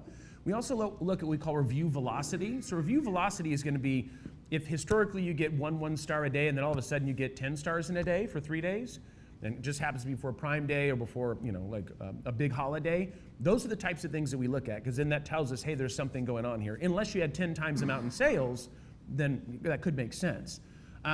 This is going to be one that, so we look for buyers and reviews that contain the same content. I mean, does that look weird to anybody? Look at the title. And how many reviews did they give? How many stars for every product? A 1 star. So that's not right. There's something funny going on here. I'm not saying this is absolutely fraudulent stuff, but my spider sense is tingling for sure, right? I mean, you look at that and you go, don't waste, don't waste, don't waste. There used to be, Amazon did a good job, I think, of getting rid of a lot of them, but there was Facebook groups where you could go on and get free product. Hey, come on, buy this product. We'll reimburse you through PayPal. All you gotta do is write a bad review. There was a lot of these pods, and a lot of them have been taken down from Amazon. Amazon did a good job for that, but that doesn't mean they're all automatically gone, right? And the minute you get rid of this, I'm gonna say cockroach, hopefully don't take that the wrong way, there's another cockroach that comes about, right? I mean, that's just how it works in anything we do. Carlos. Question from the stream. Yeah. Oh, yeah. Amazon mostly doesn't take down the reviews you're talking about, no matter if it's against TOS or not. How do we tell Amazon that a review is against their TOS? There's a company called TraceFuse that I would highly recommend. No, the problem is I can get into, so we actually are going to have a PDF that we're coming out with. So my website, if you go to TraceFuse.ai, does have some information on how to file on your own and how to do it on your own. We have a PDF that's coming out on some prompts that you can use for ChatGPT and stuff like that. So that'll be out probably in another week or 2. I also have another thing that only 2 people know about this. This is going to be coming out in another few weeks. I actually have it so that you guys can go in and put in your ASIN, and it'll do an evaluation of what we think is fraudulent, what's not fraudulent, so that you guys can file on your own as well. But that'll be if you go to TraceFuse.ai and then it's / Amazon-review-checker. And that literally, we just launched this, but we haven't launched it to the public. Well, apparently I have now. My dev team's gonna be super excited about that. But yeah, so we'll have that up. You guys can take a look at that. Amazon usually doesn't do anything about it. We have a certain way that we do things. We'll talk about that, our methodology. And I'll go into a little bit of our process and kind of how we do things. Because it's not like we have an in at Amazon or anything. We file cases just like you guys do, but I'll talk a little bit about how we file cases differently and some of the things you need to think about when you're filing those cases. So here goes another one. Does that picture look similar at all? Yeah. Back to the previous page. Yeah. For the people usually, like to me, I only leave a review to people who when I'm really mad about product. Yeah. When the product's good, I very much occasionally I'll leave a review to on the page. Yeah. So question is, someone like me, how would you identify my behavior? Yeah, so I mean, historically as humans, that's how we all do it, right? At the end of the day, if you have a bad experience at a restaurant, you go tell 10 people. If you have a good experience, you tell maybe one person, right? So I mean, historically, we've been just the way that we are is that we talk about the bad stuff, right? Oh man, let me tell you about what happened today. You know, like you're not really talking about all the great stuff. So that's how it works. In that situation, if you have some, 3 products that you did and they're all 1s and 2s, and you have one that maybe you did as a 5, or maybe you did 10, that doesn't mean that it's a fraudulent account. But when you look at this, it's the exact same title. It's only 1 stars. And we also look at how often they're going to be reviewing the products. So if they reviewed 10 products a day for 30 days, and they were all 1 stars, that's like, we look at statistical analysis, right? If you have some 5 stars and you have some 2s and maybe you got a 3 in there, like to me, that's gonna say, okay, this is somebody who's probably reviewing it on the way that they feel about something. But if you have 100 products, you're either just a really mean person and you just hate life and you hate everybody, which is, maybe that's true too. But this is just the first indicator for us. We have a number of different things that we look at to be able to assess whether we think that it's fake or not fake. But good question. Thank you. Yeah. So this is one right here. Does those products look similar? The picture looks similar at all? Well, this was one of them was a review that somebody said, oh my God, amazing product. And then somebody 3 months or 5 months later grabbed that same picture and put it up there and also did a review of it. The exact same picture. Right? Now, this doesn't mean that that's fraudulent. That doesn't mean that maybe they didn't just grab that picture and that's what they wanted to use. But these are the kind of tactics that we see. These are the kind of things that we look at and go, I call it my spider sense. I look at it and go, this doesn't feel right, right? There's something not right about that. So this to me would make me, okay, now I want to dig a little deeper because clearly they're using a picture from somebody else's, from their review and they're using it for their own. All right, so we already talked about how many, have you guys ever had any negative reviews on your listings? And if it affects your guys' listings, obviously it does. So one thing I will tell you guys, one thing that I see, and we see this all the time, and people ask me, hey, we filed cases, Amazon doesn't do anything. One thing you have to remember is that Amazon doesn't work for you. And what I mean by that is that means that when you're filing a case with Amazon, you tell Amazon, hey, you need to go look into this. Amazon's not gonna go look into this. They don't have the time, they're not working for you. You're on the platform and you're the one who's making the money and doing the things. And Amazon, what you need to do with that, and I'll give an example of this, is you don't want to write an emotional thing. You don't want to send something to Amazon, hey, you guys are dropping the ball, you guys need to get this done, hey, I'm gonna sue you. Those are all things that Amazon goes, where we don't have time for that. What we want to do is give non-emotional examples or reasons why you think this is a fake review, and you want to go ahead and cite the guidelines, you want to cite what the issue was, you want to cite where they came in. Any information that you have that is facts, that's going to make it so Amazon can make a better decision faster. Because if you say, hey, go look into this and go take an hour to go figure this out, it's just not going to happen. So what you want to do, it's called building a case, right? So if you went into the police department and said, hey, somebody broke into my car and I want you guys to go figure it out, they're going to say, okay, well, that only happened 100 times last night. Like, why would I go after yours? They're not going to say that to you, but that's what they're thinking. Now, if I went in there and said, hey, this is a picture of the guy breaking into my car, here goes his fingerprints, and here goes the video, and I actually followed the guy for a week, and here goes 10 other cars that he broke into, here goes all the information, now you can make that decision. Maybe they might make that arrest, right? So what I'm talking about here is you want to give information, and statistical information as well. What are the odds of them coming and buying 5 of your products and only giving you a 1-star? The odds are pretty low. Why would they keep buying your product? So anyways, my thing here is this, so emotional is this review is completely fake. There's no way this buyer received a used product instead of a new one because we don't even sell refurbished products. Or non-emotional, this review violates Amazon's community guidelines because it's about the seller order/shipping feedback. This brand does not sell used units and only ships new, used in the FBA facility. So what I'm really telling them is it's against the guidelines. You guys are the ones that shipped. See, we're saying the same thing, but one is like, hey, I'm educating you because on why this needs to be removed, and the other one, I'm acting a little more emotional about it. So you want to take the emotion out of it, which is very difficult because if somebody's attacking your brand, your baby, you want to get emotional. Okay, so let's get into like why at TraceFuse, why we've done so well over the years. So there's really 3 pillars to our success. One is going to be the data that we have. One is going to be our methodology, and then really perseverance, right? So when we talk about the data, we obviously collect reviews off of Amazon, but we also take a look at, as I said, fraudulent buyers accounts, anything that might indicate that there's something going on there. The other thing is too, is that we look at we run all of the reviews, so and we'll go over the process here in a second. When we actually grab those reviews, we do run those. We have AI software that we've created. We do run those through there, and what that does, that just kind of gives us a general idea if they're in compliance or not in compliance, right? And I'll kind of show you, I have a slide that actually talks about that. Next is going to be our methodology. So it's where we file cases with Amazon. We file with Vendor Central, Seller Central, Brand Registry. We do escalation cases. There's a lot of different places. We also send emails directly to Amazon. Let me clarify that Amazon is the one that removes the reviews. We don't remove the reviews. We're just filing the cases and staying on top of Amazon.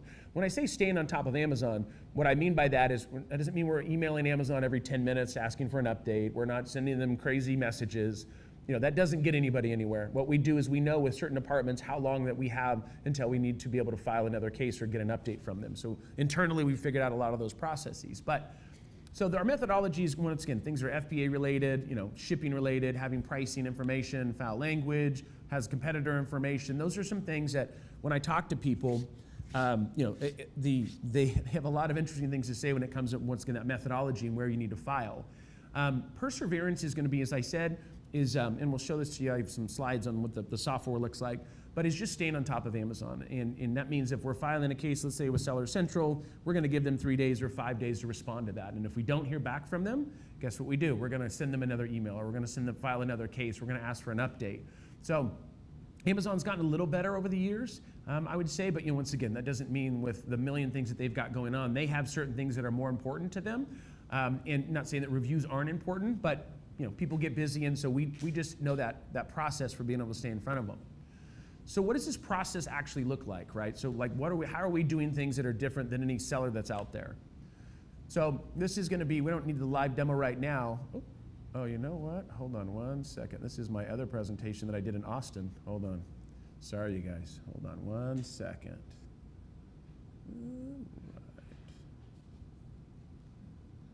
Why are you giving Austin? You're not giving us, man. This is WOE. Ha! No, you guys actually get more information. Don't tell Austin that. This isn't live, is it? Oh, dang it. Not again.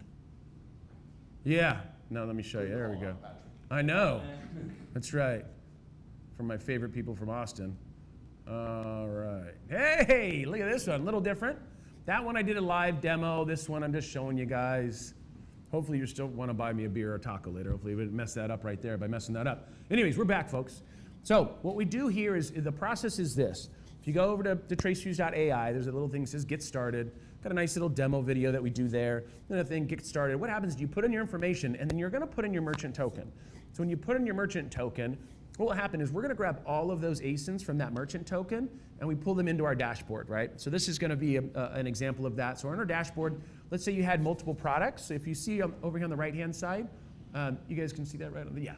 So what you guys will see that you can actually toggle between. So if you had like a US one, you had one in Canada, you had one in UK, that's another thing. We do US, UK, and Canada for now. You can toggle between those, and you can see the different merchant tokens here. And you can see obviously the email addresses or whatever. And then we're going to go over the product, the results, and the payment section. So I'll kind of show you guys what that looks like. So what happens is once we grab all of those ASINs, we download those. And then what we're going to do is we run those through our AI software. And the AI software will tell us whether it's compliant with Amazon or not. We don't use ChatGPT. We have our own internal AI that we've created. We created it actually before even ChatGPT came out. And then what will happen is you'll see those reviews that get pulled in, and you guys can kind of see here that it has the category. So we have over here the ASIN, right? Right here is going to be a little product image. It's going to have the title. We're going to have the brand. We also have the category, the ranking, right? If where they're at in regards to the BSR. We're going to have the pricing, star rating, right? So that kind of tells you where you're at. 1, 2s, and 3 stars, which is what we go after, the critical reviews. And then we have the 4s and 5 stars. And we actually have a new tool that's not on this slide, but we have another thing where if you like go over here, you actually can click on this and it's a calculator that we've created. And that calculator will tell you, hey, if you need to get from a 3.9 to a 4.0, it'll give you an approximation of how many critical reviews you need to remove and how many positive reviews you need to remove. We don't have that on this slide, but it's actually, well, I'll show it to you guys maybe after this. So great, what happens is you'll see here, we got all these. So over here, you guys will be in charge of activating all of your ASINs. So we don't activate the ASINs for you or deactivate them. So when we pull all these ASINs in, you can look at them and say, hey, this is my hero ASIN, this is a discontinued product. Yeah. I'm sorry to cut you off. No, you're good. So you said you will plug in the ASINs and then you determine if we want to get from 3.9 to 4.2, how many we should, based on what you're saying there. Yeah, it's the calculator, so it's a weighted average. So what we're looking at is like, hey, if we remove obviously 1 star, a 1 star is going to be a lot more than if we remove a 3 star, right? So what we look at, there's weighted averages, and so we go, hey, in general, the reason why we have that calculator is really for budgetary purposes. So if you want to get from a 3.5 to a 4.5, and we're going to have to remove 40 reviews, then you have to understand, hey, this is how much that's going to cost. And if you were doing 200,000 in sales and you drop down to 100, then to get back up to 100 makes total sense, right? But if you went from 10,000 to 9,000, you're probably not going to want to have us go after those reviews unless you're selling the company or something else is happening there. But we did that because I don't want people spending money and not understanding what the potential ROI could be on that, and we don't make that happen. Thank you. Yeah, of course. So great, you can activate, and you can sort of see over here, these are active products, but if you can see here, so this says inactive and active. When all of these ASINs get pulled in, they'll all be inactive. So there's nothing, we don't activate any of them on our side. You guys will activate them on your side. And then what will happen is, once you guys activate those ASINs, we'll actually grab those, we run them through our AI software, and then what we're gonna do is look at which ones are in violation of Amazon's guidelines, and then we'll be filing cases. What we've seen historically is, a lot of the time there can be up to 40% of the reviews and the 1, 2s, and 3s that have maybe some kind of violation against Amazon's guidelines. So we've seen less than that, we've seen a little higher than that, but on, let's say a little less than average is right around 40%. And there's severities to that, right? And so what I mean by that is, if somebody says this is an effing terrible product, effing being a cuss word, great, I think we all agree that's a cuss word. Maybe some of you guys use it all the time, that's okay, it's still a cuss word. Right, and then another one that says, hey, this is a crappy product, that can still be in violation of Amazon's guidelines, but we would go after the one that used the F word, right? I mean, because that's gonna be one that we can all agree, the one with crap, maybe that's a 50-50 chance that then if we were to file on that, we can get that removed. The other things that we recommend is that when people pull in all of those ASINs, we recommend obviously activating as many of them as you can, because the more information we have there, that also helps us when we're filing cases for like black hat activity, which should be like a fake buyer's account or a sock puppet account. So this is approximately what it'll look like, right? I kind of already showed you this on, we can activate and deactivate. And then we isolate and classify all non-compliant reviews. And this is just a basic thing. You guys won't see this in your dashboard. This is for my team on the back end. But what you'll see here is just some of the different things. It'll have the title of it. We took the ASINs and the review IDs out because obviously these are clients. But you can see here the reviews. You can see the stars. You can see is it compliant or not compliant. And then once again, process manually. So all the things that we file with Amazon is done manually. So there's no automation on Amazon. We don't process things automatically. We're not sending 1,000 cases to Amazon. We're filing 5 to 7 cases at a time. And then you'll see that here. We process everything manually. So what happens is we look, it says that it's not compliant, and then our review team actually takes a look at the review, and then they'll assess whether we think which department we should be filing with, and then they manually file with that department. So sometimes we're sending cases, sometimes we're sending emails. There's a number of different things that we do there. But once again, everything's all done manually on the back end. Another thing is it's really nice is in our dashboard, we keep a track of all the reviews that we've removed and the reviews that we're going after. So you'll see here, these are gonna be, let me just stand up, this will be better for you guys. So this is gonna be how many reviews we removed in March and in April. This is just a demo account, but right, and so you'll see that, hey, we removed 20 here, this one removed 11, and these will be the actual ratings. So we're gonna say, we've seen historically that we remove a lot more 1-star reviews and 2 stars and a 3-star. Does anybody know why that is? I've got the answer. No, I was going to say, do you know why do you think we're removing more 1s and 2 stars than 3 stars? More critical to remove the 1. More critical, but also, guess what? If you're writing a 3-star, you're probably not using the F word. Probably not, right? Maybe you just use it all the time. But at the end of the day, usually the 1-2s are the ones that people are crazy. They're writing stuff. They're cussing. They're mentioning a competitor. They're mentioning pricing. They're doing something. Usually the 3s are like, I kind of like the product, I'm kind of looking around, blah, blah, blah. So usually we see when we file, we're going to file a lot more on 1s and 2s than we do on 3s just because of we're looking at things that are in violation of Amazon's guidelines. And this right here just shows if you have multiple brands underneath, this is how many reviews that we remove for each brand. If you only have one brand underneath the merchant token, then once again, that would only be 1. So you'll see right here, this is going to be the reviews that we actually remove. So let me kind of show you how this works. So we have this is the review ID, right? So there's a unique indicator. The review ID is going to be what you can click on to be able to see if the review's still there. This is the review that we actually got removed. And so what will happen, this is a 1-star, this is a review date, this is the date we removed it, and now we have a thing here that will say charged and removed so that people will know. But then the big question is like, how do we know that it's actually been removed, right? Because I'm saying that we removed it and we're going to charge you for it, and this is a review, but how do you know? Little Dogs of Amazon page, right? So that's a 404 page. So what that means is, usually if you see the Dogs of Amazon, like when you wake up, you see the Dogs of Amazon, it's not going to be a good day, right? That means your listing, something's going on with your listing, that's not a good sign. But for us, now we like the Dogs of Amazon because that review, let's say it's this one right here, this was the review, we got it removed, so guess what? We click on that right there, and then we go over to the Dogs of Amazon page. And you can't see it, but in the URL, it'll actually have the review ID. So you can double check the review ID with what we have for the review ID. And this is little PJ. So that's how you're going to be able to know the reviews that we got removed, because you can go in here, you can click on it on the review ID, and then you'll be able to see the Dogs of Amazon page. So the other thing we do too, and let me go back here because this is going to be important. So we have the In Progress tab. So you see this one right up here. We don't have a slide for it, but the In Progress tab, what that's going to show is that's going to kind of be just like this page, except obviously we click on the review ID, the review's not removed because it's in progress. And what it'll do, it'll say this is the review, and it'll have, it's a star rating, the review date, and this will be the last time we filed something or did something. So what we do is now you can look at that and say, okay, there were some reviews that happened. Hey, now I know which reviews they're currently working on, right? Because we'll be able to see that. The reviews are still live because we're filing cases or doing something. The last action date will be right here. And what that means is we filed a case with Amazon, we sent an email to Amazon, we did something to get Amazon to be able to react to that. So people really like the In Progress. That's where you kind of know what we're working on.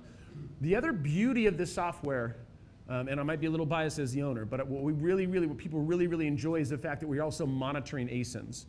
So what that means is any active ASINs that people have active with us, if you guys get attacked, we see that within a few days, and a few days later, we'll be filing a case on it, assuming it's against Amazon's guidelines or something's fraudulent there. That becomes very helpful because, as Carlos was saying, it's like the minute you guys get attacked, something happens, and then guess what? All of a sudden, your listing drops down, and you try to get it and try to fix it and try to get things going, and then Christmas is gone. Prime Day is gone, right? These things happen. And so in that situation, if you're being monitored, and there's something that comes in and we look at it and go, hey, something's not right about that, we're filing on that. Our goal is to knock that down sooner than later. The other thing is you guys will see when people write reviews, and it'll say that it's helpful, and people click that it's helpful and that goes up, those become a little more difficult for us to remove because guess what? Amazon sees them as helpful because everybody said, hey, this is helpful. So the lady that did the little deed and had a little baby or whatever, there was 33 people that found that was helpful. So guaranteed you lost at least 33 sales there, not to mention everybody else. So when they make that it's helpful, guess what? Now that's your #1 negative review, and everybody looks at that, and that crushes your sales. So if we go in and we're monitoring that, and guess what? We find out there's something against Amazon's guidelines, and we file on that, we get it removed, it's not helpful anymore because nobody's going to see it. So that's where the monitoring side of this thing comes in. It's very handy, and I think that's a thing that people really love. So the perks of our program, once again, we have no contracts. The reason why we do that is because I only want people to do this if they want to do it. Like, I'm not forcing anybody to do it. We're the only company that's able to do this at scale. There's consultants here and there that can do onesies and twosies, but there's nobody, and I'll get into our numbers here in a second. So there's no contracts, we have no retainers. When we first started, we used to do retainers, didn't do that anymore. No monthly fees, and we're 100% performance-based, which means that if we file a case with Amazon, let me tell you this. If we file 10 cases with Amazon and no reviews get removed, then we don't get paid. If we filed 10 cases with Amazon and we get 1 review removed, then we get paid $250. But it has to be removed. So we're a performance-based company, which means there's really no risk, right? So these are going to be some success stories. Yeah, go ahead.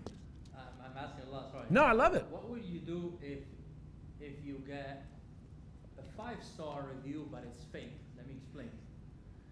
So 2 days ago, I got a 5-star review on the product claiming that it comes with sandbags. My product does not come with a sandbag, but it's a 5-star review. So basically, what I think the customer is doing, or whoever he is that he's not placing a negative review, but he's kind of anticipating the negative reviews that is gonna come from people who's gonna buy and not get the sandbags, and then they're gonna leave negative reviews. So he's kind of triggering people to leave a negative review, but he's not doing it. So how would you deal with that? What I would recommend is start putting sandbags in everything that you're sending out. No, I'm just kidding. I'm just kidding. No, Sorry. actually, we started, but I'm saying. Did you really? Oh, I don't know what your product is. I was kind of joking there because now Until we get there, how? you're giving into the bad It's folks. gonna take like 5 months to get the sandbags. Yeah. In the So products and in stuff. that situation, I mean, then that would be something that we would file on because that's not even what your product is. That's not even right. I'll tell you guys another one. And so I thought you were gonna. This one I think is a little worse. I understand it sucks because that's on your product. So there was we've only had one client. This is just recent. It was a few weeks ago, that came to us and said, "Hey, I want you to remove a 5-star for us." And we don't even download 4s and 5s. I was like, "What do you mean? So we took a look at it, and so what they did was this. And I'll just use use big brands. So the review was this. Hey, I bought these, Nike Air Maxes, and I really like them for running. They're pretty awesome. I mean, they're not as good as my Adidas XYZs, but I really like them, and they're just comfortable with my feet. The only thing is with the Nikes is like, first 5 miles was great, but I'll tell you, when I got to mile 6, and these are like marathon shoes. When I got to mile 6, the Nikes just weren't as strong as my Adidas. I really wish they still had those Adidas around, but anyways, and so like they literally mentioned their competitor 6 times, but gave it a 5-star review. They're like, we like them. I mean, not as good as these shoes, but I mean, we do like them, and so what happened is they're like, this is crushing our sales. Because they said it's a good product, but at the end of the day, they're really saying this one's better. Right, so it's like kind of like a backhanded slap a little bit, right? You're like, oh, did you just give me a compliment? Because I kind of feel like you're. So that's the only time. That's one of the times, and so we're starting to see a lot more of that, where people are like, like this, but this is better. And sometimes the terminology, it's not always virtual assistants that are attacking. They're getting a lot more strategic on the types of comments that they put out there, and they know how to crush your brand. They know what to say. I mean, they know by putting a picture of a baby. I'm not saying that one was fake. By putting a picture of a baby after a morning after pill, that's going to affect some sales last time I checked. So these are just some of our clients. We have about 13 video testimonials on our website because when I first started this company, I started off in Powwow. This was actually here in Florida. And I went to the event. I told people, hey, we can remove negative reviews. And everybody's response was the same, kind of like, they kind of give you a little side eye, like, I don't know, something feels a little fishy about that, right? And I'm like, no, we really can. And so there was this long period of like having to convince people that we could remove negative reviews, because it's always been, in theory, a black hat thing or something kind of fishy. You meet somebody in an alleyway, you give them some cash, and they run off in a black van, and then they remove your reviews. It's not really like that. But so now that we've had some great successes, and we've been doing this for a few years now, these are the kind of things that make me extremely happy, because now these are clients that came to us with a big issue, and we are able to solve that issue. So Wagging Taylor, their product fell from a 4.3 to 4.2, and then out of the 92 critical reviews, removed 8 out of the 92 in 5 weeks, and they moved back up to a 4.3. So I think they lost almost like 20-30% in their sales. Organic Care, 25 reviews removed, 15% increased their sales and performance the next month. And then Gout and You, we removed over 100 reviews, and we had about a 20% success rate. I mean, some of our clients, we have like supplement clients that we've removed hundreds of reviews from, hundreds. Yeah, go ahead. So, question, how far back can you use? I don't know if I missed that from you, but No. I have an account that's 2 years old, and I've got an old 1-star review that's 2 years back. That's number one. And number two, sometimes I'll get a bad review, but a good review, but it'll be a 3-star review, and they're like, love the product, it's too expensive. How is that they knew what the price was going in for crying out loud. Yeah, so I'll answer both your questions. So the first one is whether somebody cussed in a review today or cussed 5 years ago, we can go all the way back to when the ASIN was created. So the other answer is, yeah, that sucks, right? Because a 3-star is a critical review. Now, it's not gonna be as weighted as heavy as a 1 or a 2-star, but it is difficult when they're like, hey, great product, but it was too expensive. It's like, well, the price was on there, right? Like I didn't like. What about if they just said overpriced? And they give you a 1 or 2-star, you can't do anything with it? Not much you can do with that, because if they put, now this is a difference. If they put overpriced, your idea of overpriced and my idea of overpriced can be different. But if they put, it was overpriced and it was $35, that's in violation of Amazon's guidelines. You can't put in a price, because what happens if it used to be $35, now it's $50, or if it was a Prime Day special, or if it was, so Amazon doesn't like that.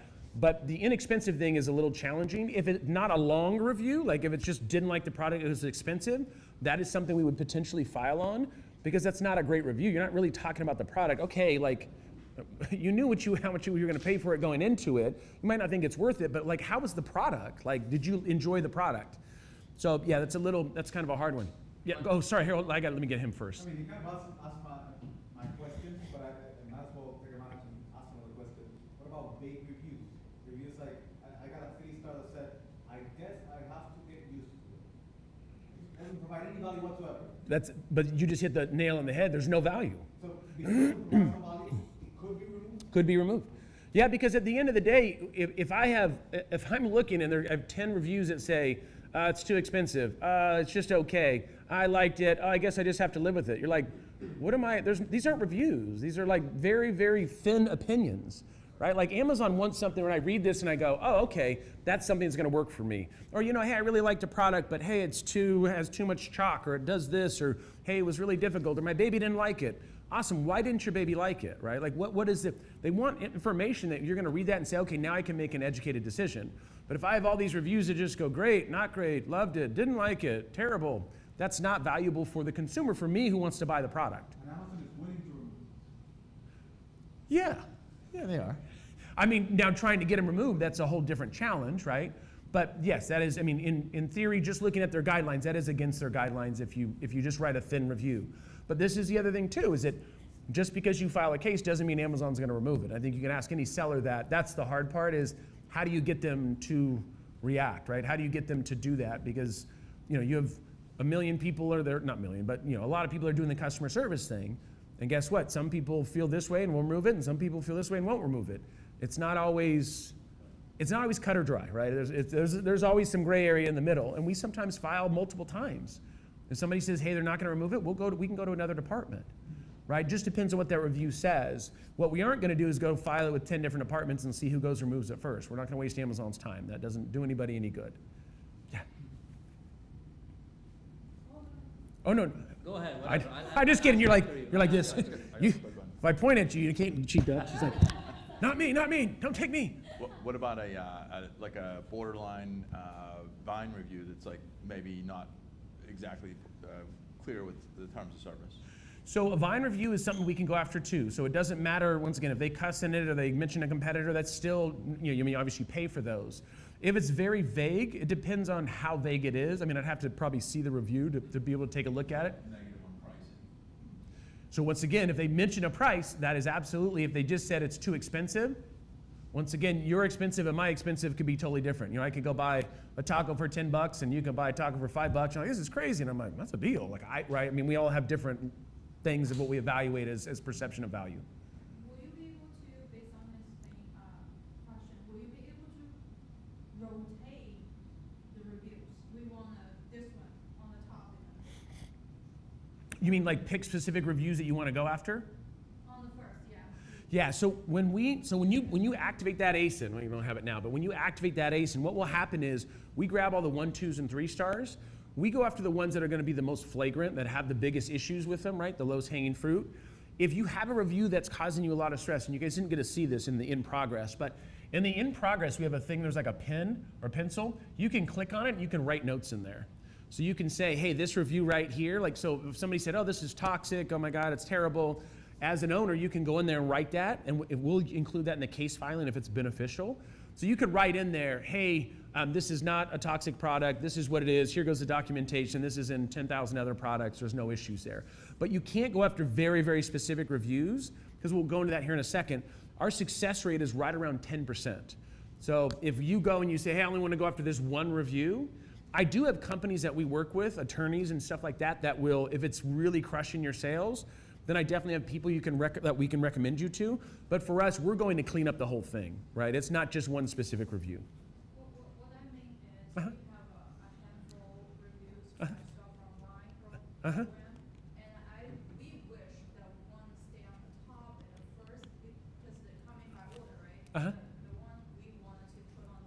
Uh-huh. Like, if it's like number 4 or 5, then when you move to the top, so people can see. Yeah. Because it's really, we don't have that much reviews, but when people scroll down, I want them to Yeah. see first.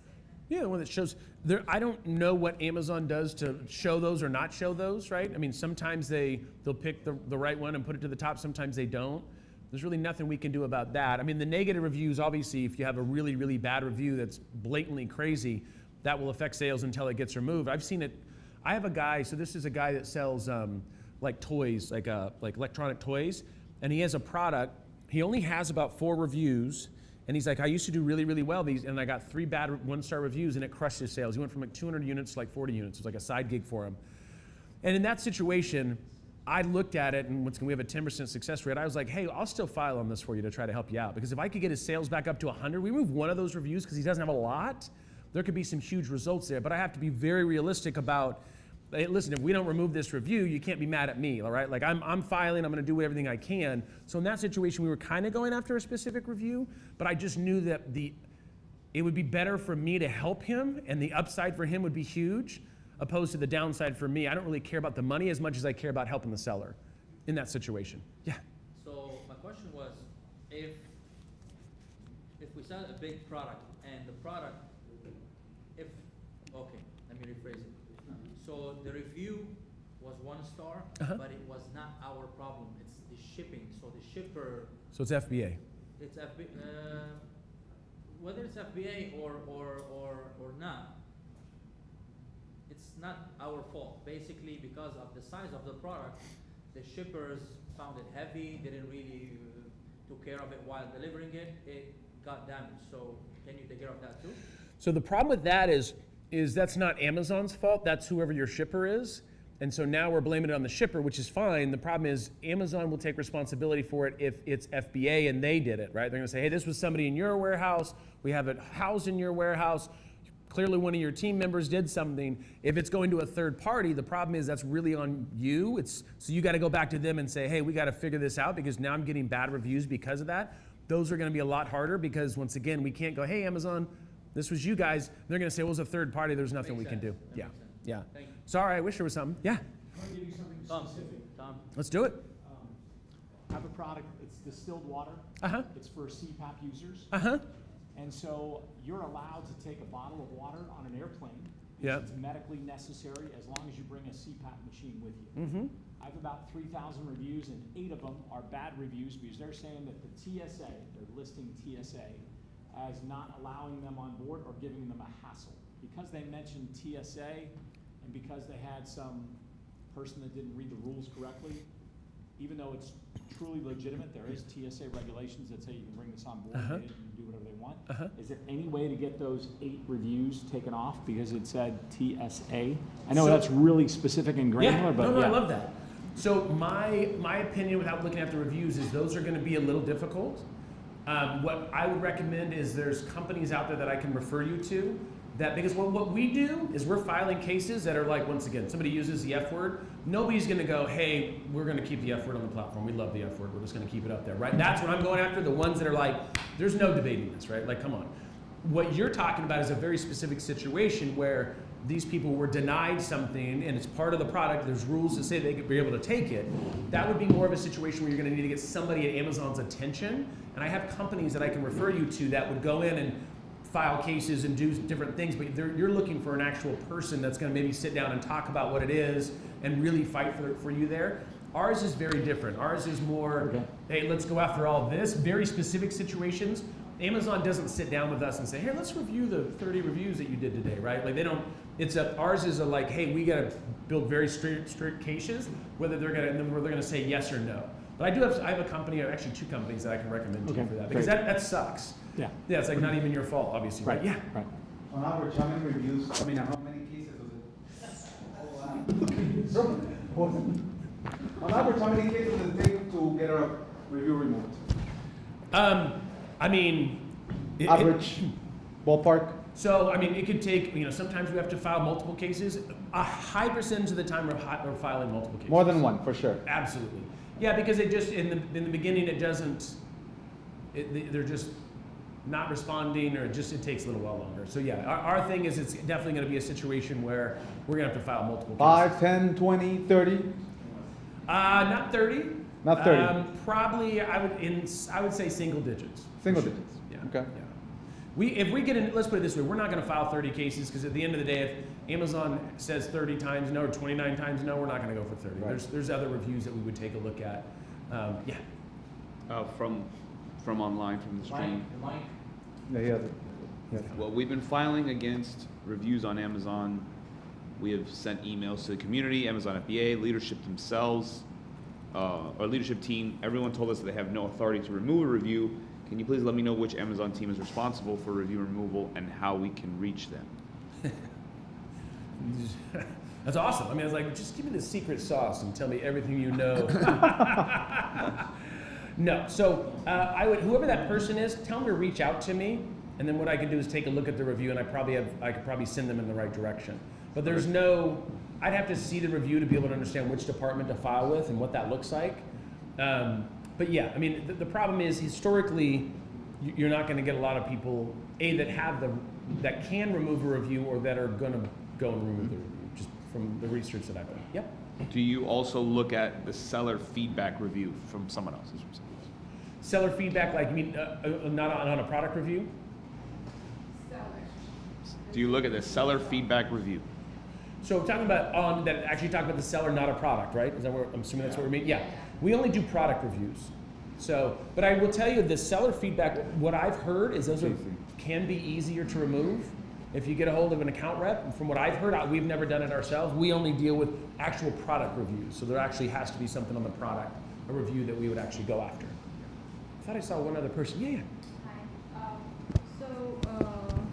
We had one one-star review ever on the history, and this person, it's a lady, and she returned, pre-request return, we actually received it, and she still left us a bad review, complaining about the goods were damaged during transit to her, so she returned it, and she left us one-star review.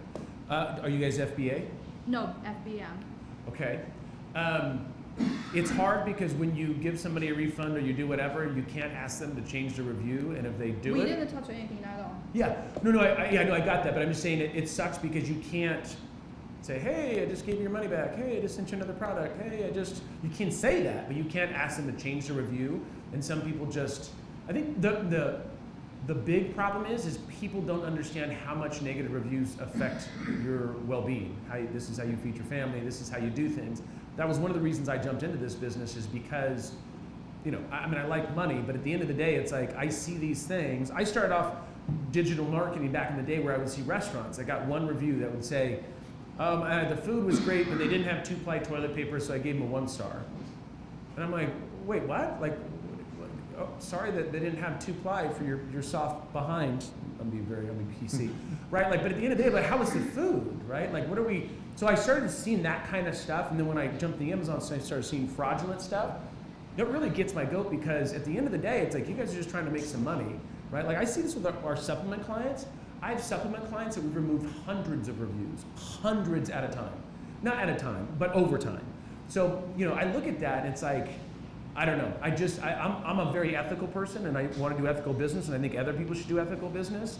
If there's a bad review and you don't have a good product, like I've had, I won't say who, but I had an aggregator that came to me a few years ago, and said, hey, we want to get rid of all these products or all these reviews, and our product, we realized that it is a little toxic. And I was like, how is it a little toxic? Like, it's either toxic or it's not. Like, yeah, we got to get rid of these 3,000 units. And I'm like, I want nothing to do with that. Like, why would I want to get rid of this so you throw these toxic products back? I was like, get rid of them. Like yeah, but we got to sell them. No, you don't. So it's that kind of stuff where I'm like, yeah, I don't want any part of that. Like, yeah, we can go find it, we can clean it up, but so I'm making it so you're putting toxic stuff in the world. Like, I'm very ethical the way that we do things, and that kind of stuff right there is like, that kind of stuff really bothers me because, anyways, it's very personal to me just because of everything. But any other questions? I think there was somebody else. No? And you mentioned too, Raul there and Patrick. Yeah. So the FBM can be removed. FBM review is harder to remove. It's harder because if it's a shipping related situation. what do you mean shipping related? If we send out the wrong item, that's considered shipping, because this is not shipping. Shipping is a fine transit from me to you, but the problem is we handle this wrong. Yeah, so I mean, are you asking, so if you guys ship the wrong product, you ship out of your warehouse, you ship it off and it's the wrong product, and then Yeah. you send them the right product? And we didn't send it, just a request for refund. They want a refund. So, I mean, in that situation, with what we do, that wouldn't be a case for us because there's gonna be probably some communication and some understanding that needs to happen there. Once again, I look at things and go, Amazon's guidelines, can't mention pricing, they mention pricing, that's what we go after. So I do have some other people that, if it's a very serious one that's causing me a lot of headache, I do have companies that can go after like very specific ones. They're gonna be more expensive, obviously, but if that's really affecting you, then obviously we could take a look at that. But I wanted to show you guys this. So we've removed over 12,000 reviews for our clients to date. Like we are the only company that has removed anything remotely close to that. And we also have about 450 clients. So when I first started this, and I always joke around about this, people didn't want to work with us just because it sounded very weird and I don't really know, and I got to be, Amazon, is it compliant? We're fully compliant with Amazon. There's no issues there whatsoever. And I was telling you guys about our success rate. It's about 5 to 15%, 10 on average. But some of our supplement clients, we've seen anywhere from 15, 20, 25%. Supplement pets, also like electronics sometimes. There's some pretty aggressive categories where we've seen some just blatant stuff where people just go after each other. But that's that. Now let's talk about our pricing model. So we have a setup fee. Really, it's a lifetime monitoring fee. So that's a $750. Let me explain what that covers. That actually covers your whole merchant token. So whether you have 1 ASIN or 10,000 ASINs, it doesn't matter to us. As long as they're active in the back end, so if the reviews come in, we'll see those within a few days, and then we'll be filing cases a few days later. That $750 covers all of your ASINs and any future ASINs you guys have as well. So that's a one-time fee. Any other ASINs you guys are adding on, you guys add them on, comes in underneath, as long as it's under the same merchant token, and that's at $750. And then once again, we charge $250 for every review that we actually successfully remove. So if we file cases, no reviews get removed, great, and then we bill as soon as that review gets removed, we bill automatically. Yeah. Do you find people pushing back on the setting up fee? I don't, because the monitoring is so valuable.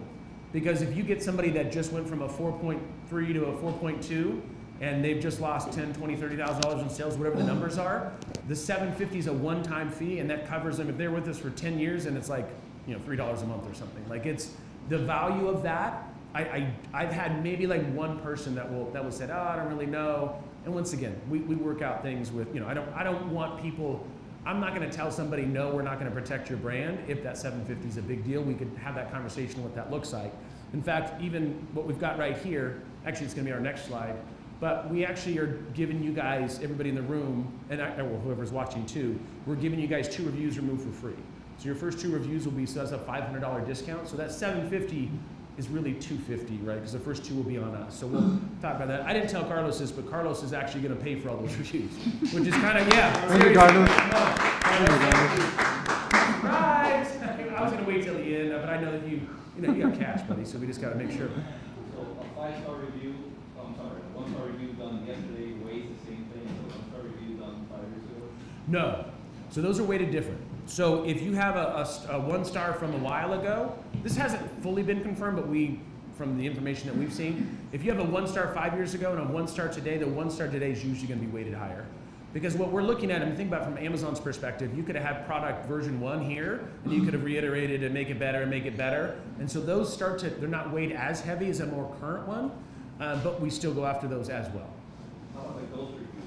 The 1-star with no verified purchase, no...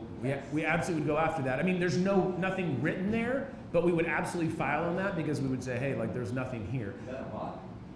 Could be. Yeah, because it's not purchased. There's no verified purchase. Yeah, I mean, there's definitely some trust me, they're creative. We see a lot of crazy stuff. But anyway, so some of the takeaways, once again, reviews that seem legit may seem, they don't violate Amazon's guidelines. We see it all day long. We're completely white hat with Amazon's guidelines, TOS. And then obviously our big thing is while the software detects the critical reviews, our team manually files cases. There's no automation there, and we don't get paid unless we remove a review. And then here goes a QR code. And once again, you guys take advantage of this because Carlos he's like He might even tell you guys 3 or 4 reviews. I don't even know at this point. I mean, I know that 2, because there's nothing he can do because this is live right now. There's nothing he can do to pull back, but once again, let's get Carlos for as much money as you can. That's really my goal. I don't know if everybody else's goal is the same. I mean, it's not like he gives back to the community or helps you guys out at all, right? I mean, charges for all these things, you guys are paying out the gate. But anyways, so if you guys need to see the QR code, that's it. I can also give you guys a presentation. And if you guys reach out to me, I'm gonna know who you guys are. So don't, I do all my own demo videos too, just so you guys know. So there we go. That's this is my email address. If you guys need to get in contact with me, here goes the website. If you guys want to connect on LinkedIn, that's my new little picture, huh? Looking kind of sexy. Yeah, you want to go back one? Yeah, I might be a little biased, but Is this $750 per brand? Per merchant token.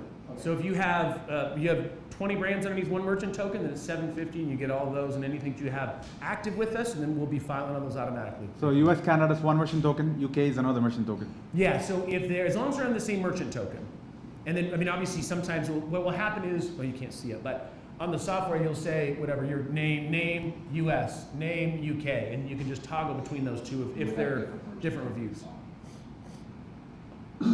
All right, any other questions or anything? You guys, this has been awesome. You guys asked some great questions. Thank you so much for the time. And Carlos, thank you so much.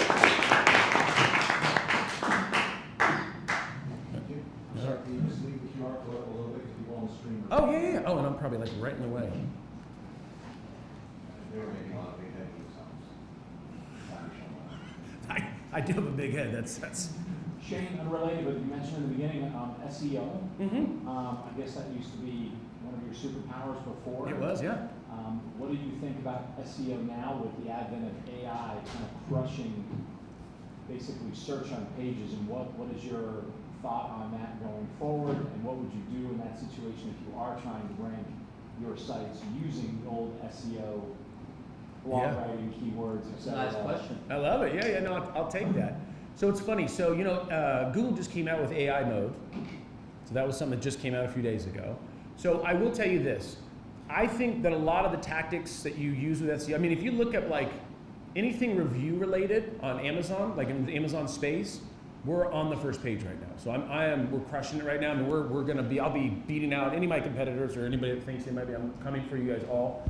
So take a look at that. I just want to give them a quick little warning. But we're absolutely crushing it from an SEO perspective, and we're not doing anything. We don't have AI content. We're doing everything typical SEO fashion.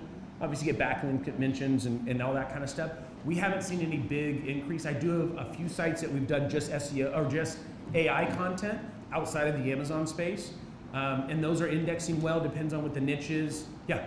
But my question was, what Google is doing now is they're searching all of the bloggers on there, and they're populating, and they're basically stealing from the articles that you're creating, and they're answering the question at the top of the field.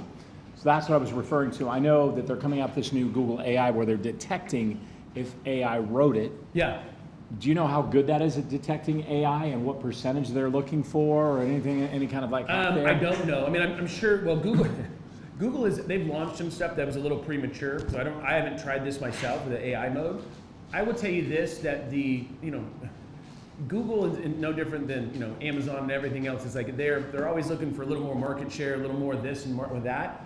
They have a new thing called chat rank. So chat rank is going to be like if you want to be mentioned in so you look at ChatGPT or Google and you want to be mentioned in one of those things, making sure that you're mentioned in there. There's new ways to be able to get mentioned in there. And they have strategies on how to write content that Google will pick up. Okay. So it's no different than being like in the #1 spot, like when when somebody will say, hey, can you remove negative reviews on Amazon? And they'll have like 3 different people that are asking questions, and Google will pull in an explanation there. I mean, obviously you're talking the stuff that's above, right? The paragraph or 2 that pops out. Right. There's ways to get in there to get right. Chat rank is one of them. It's a buddy of mine's company that we're trying. And we've seen some good successes. I do notice that on ChatGPT, when it answers it to you, it'll give you this really small, almost invisible hyperlink to the website there too. Yeah. So, yeah. Okay. Yeah. So there's still some value in that. I mean, once again, like everything, once things move, you got to figure out how you're going to get back up there again, right? Okay. Cool. All right. Any other SEO, influencer marketing questions? Anybody need help with marketing? Just kidding. All right. We good? All right, you guys. Thank you so much, Carlos. Thanks for having me.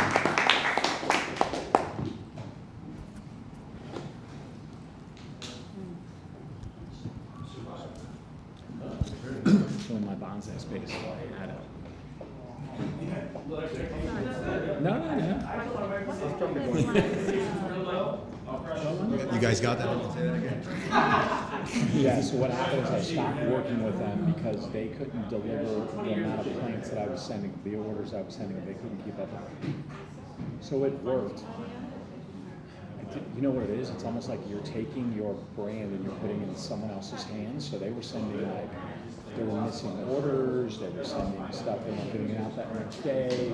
The plants would arrive and they'd be dead because they didn't put the, I actually got, you know, those hand warmers? So you would put a warmer on the bottom and a warmer on the side to keep the plant warm and keep it alive. So a lot of stuff was just not, I can't, the quality control.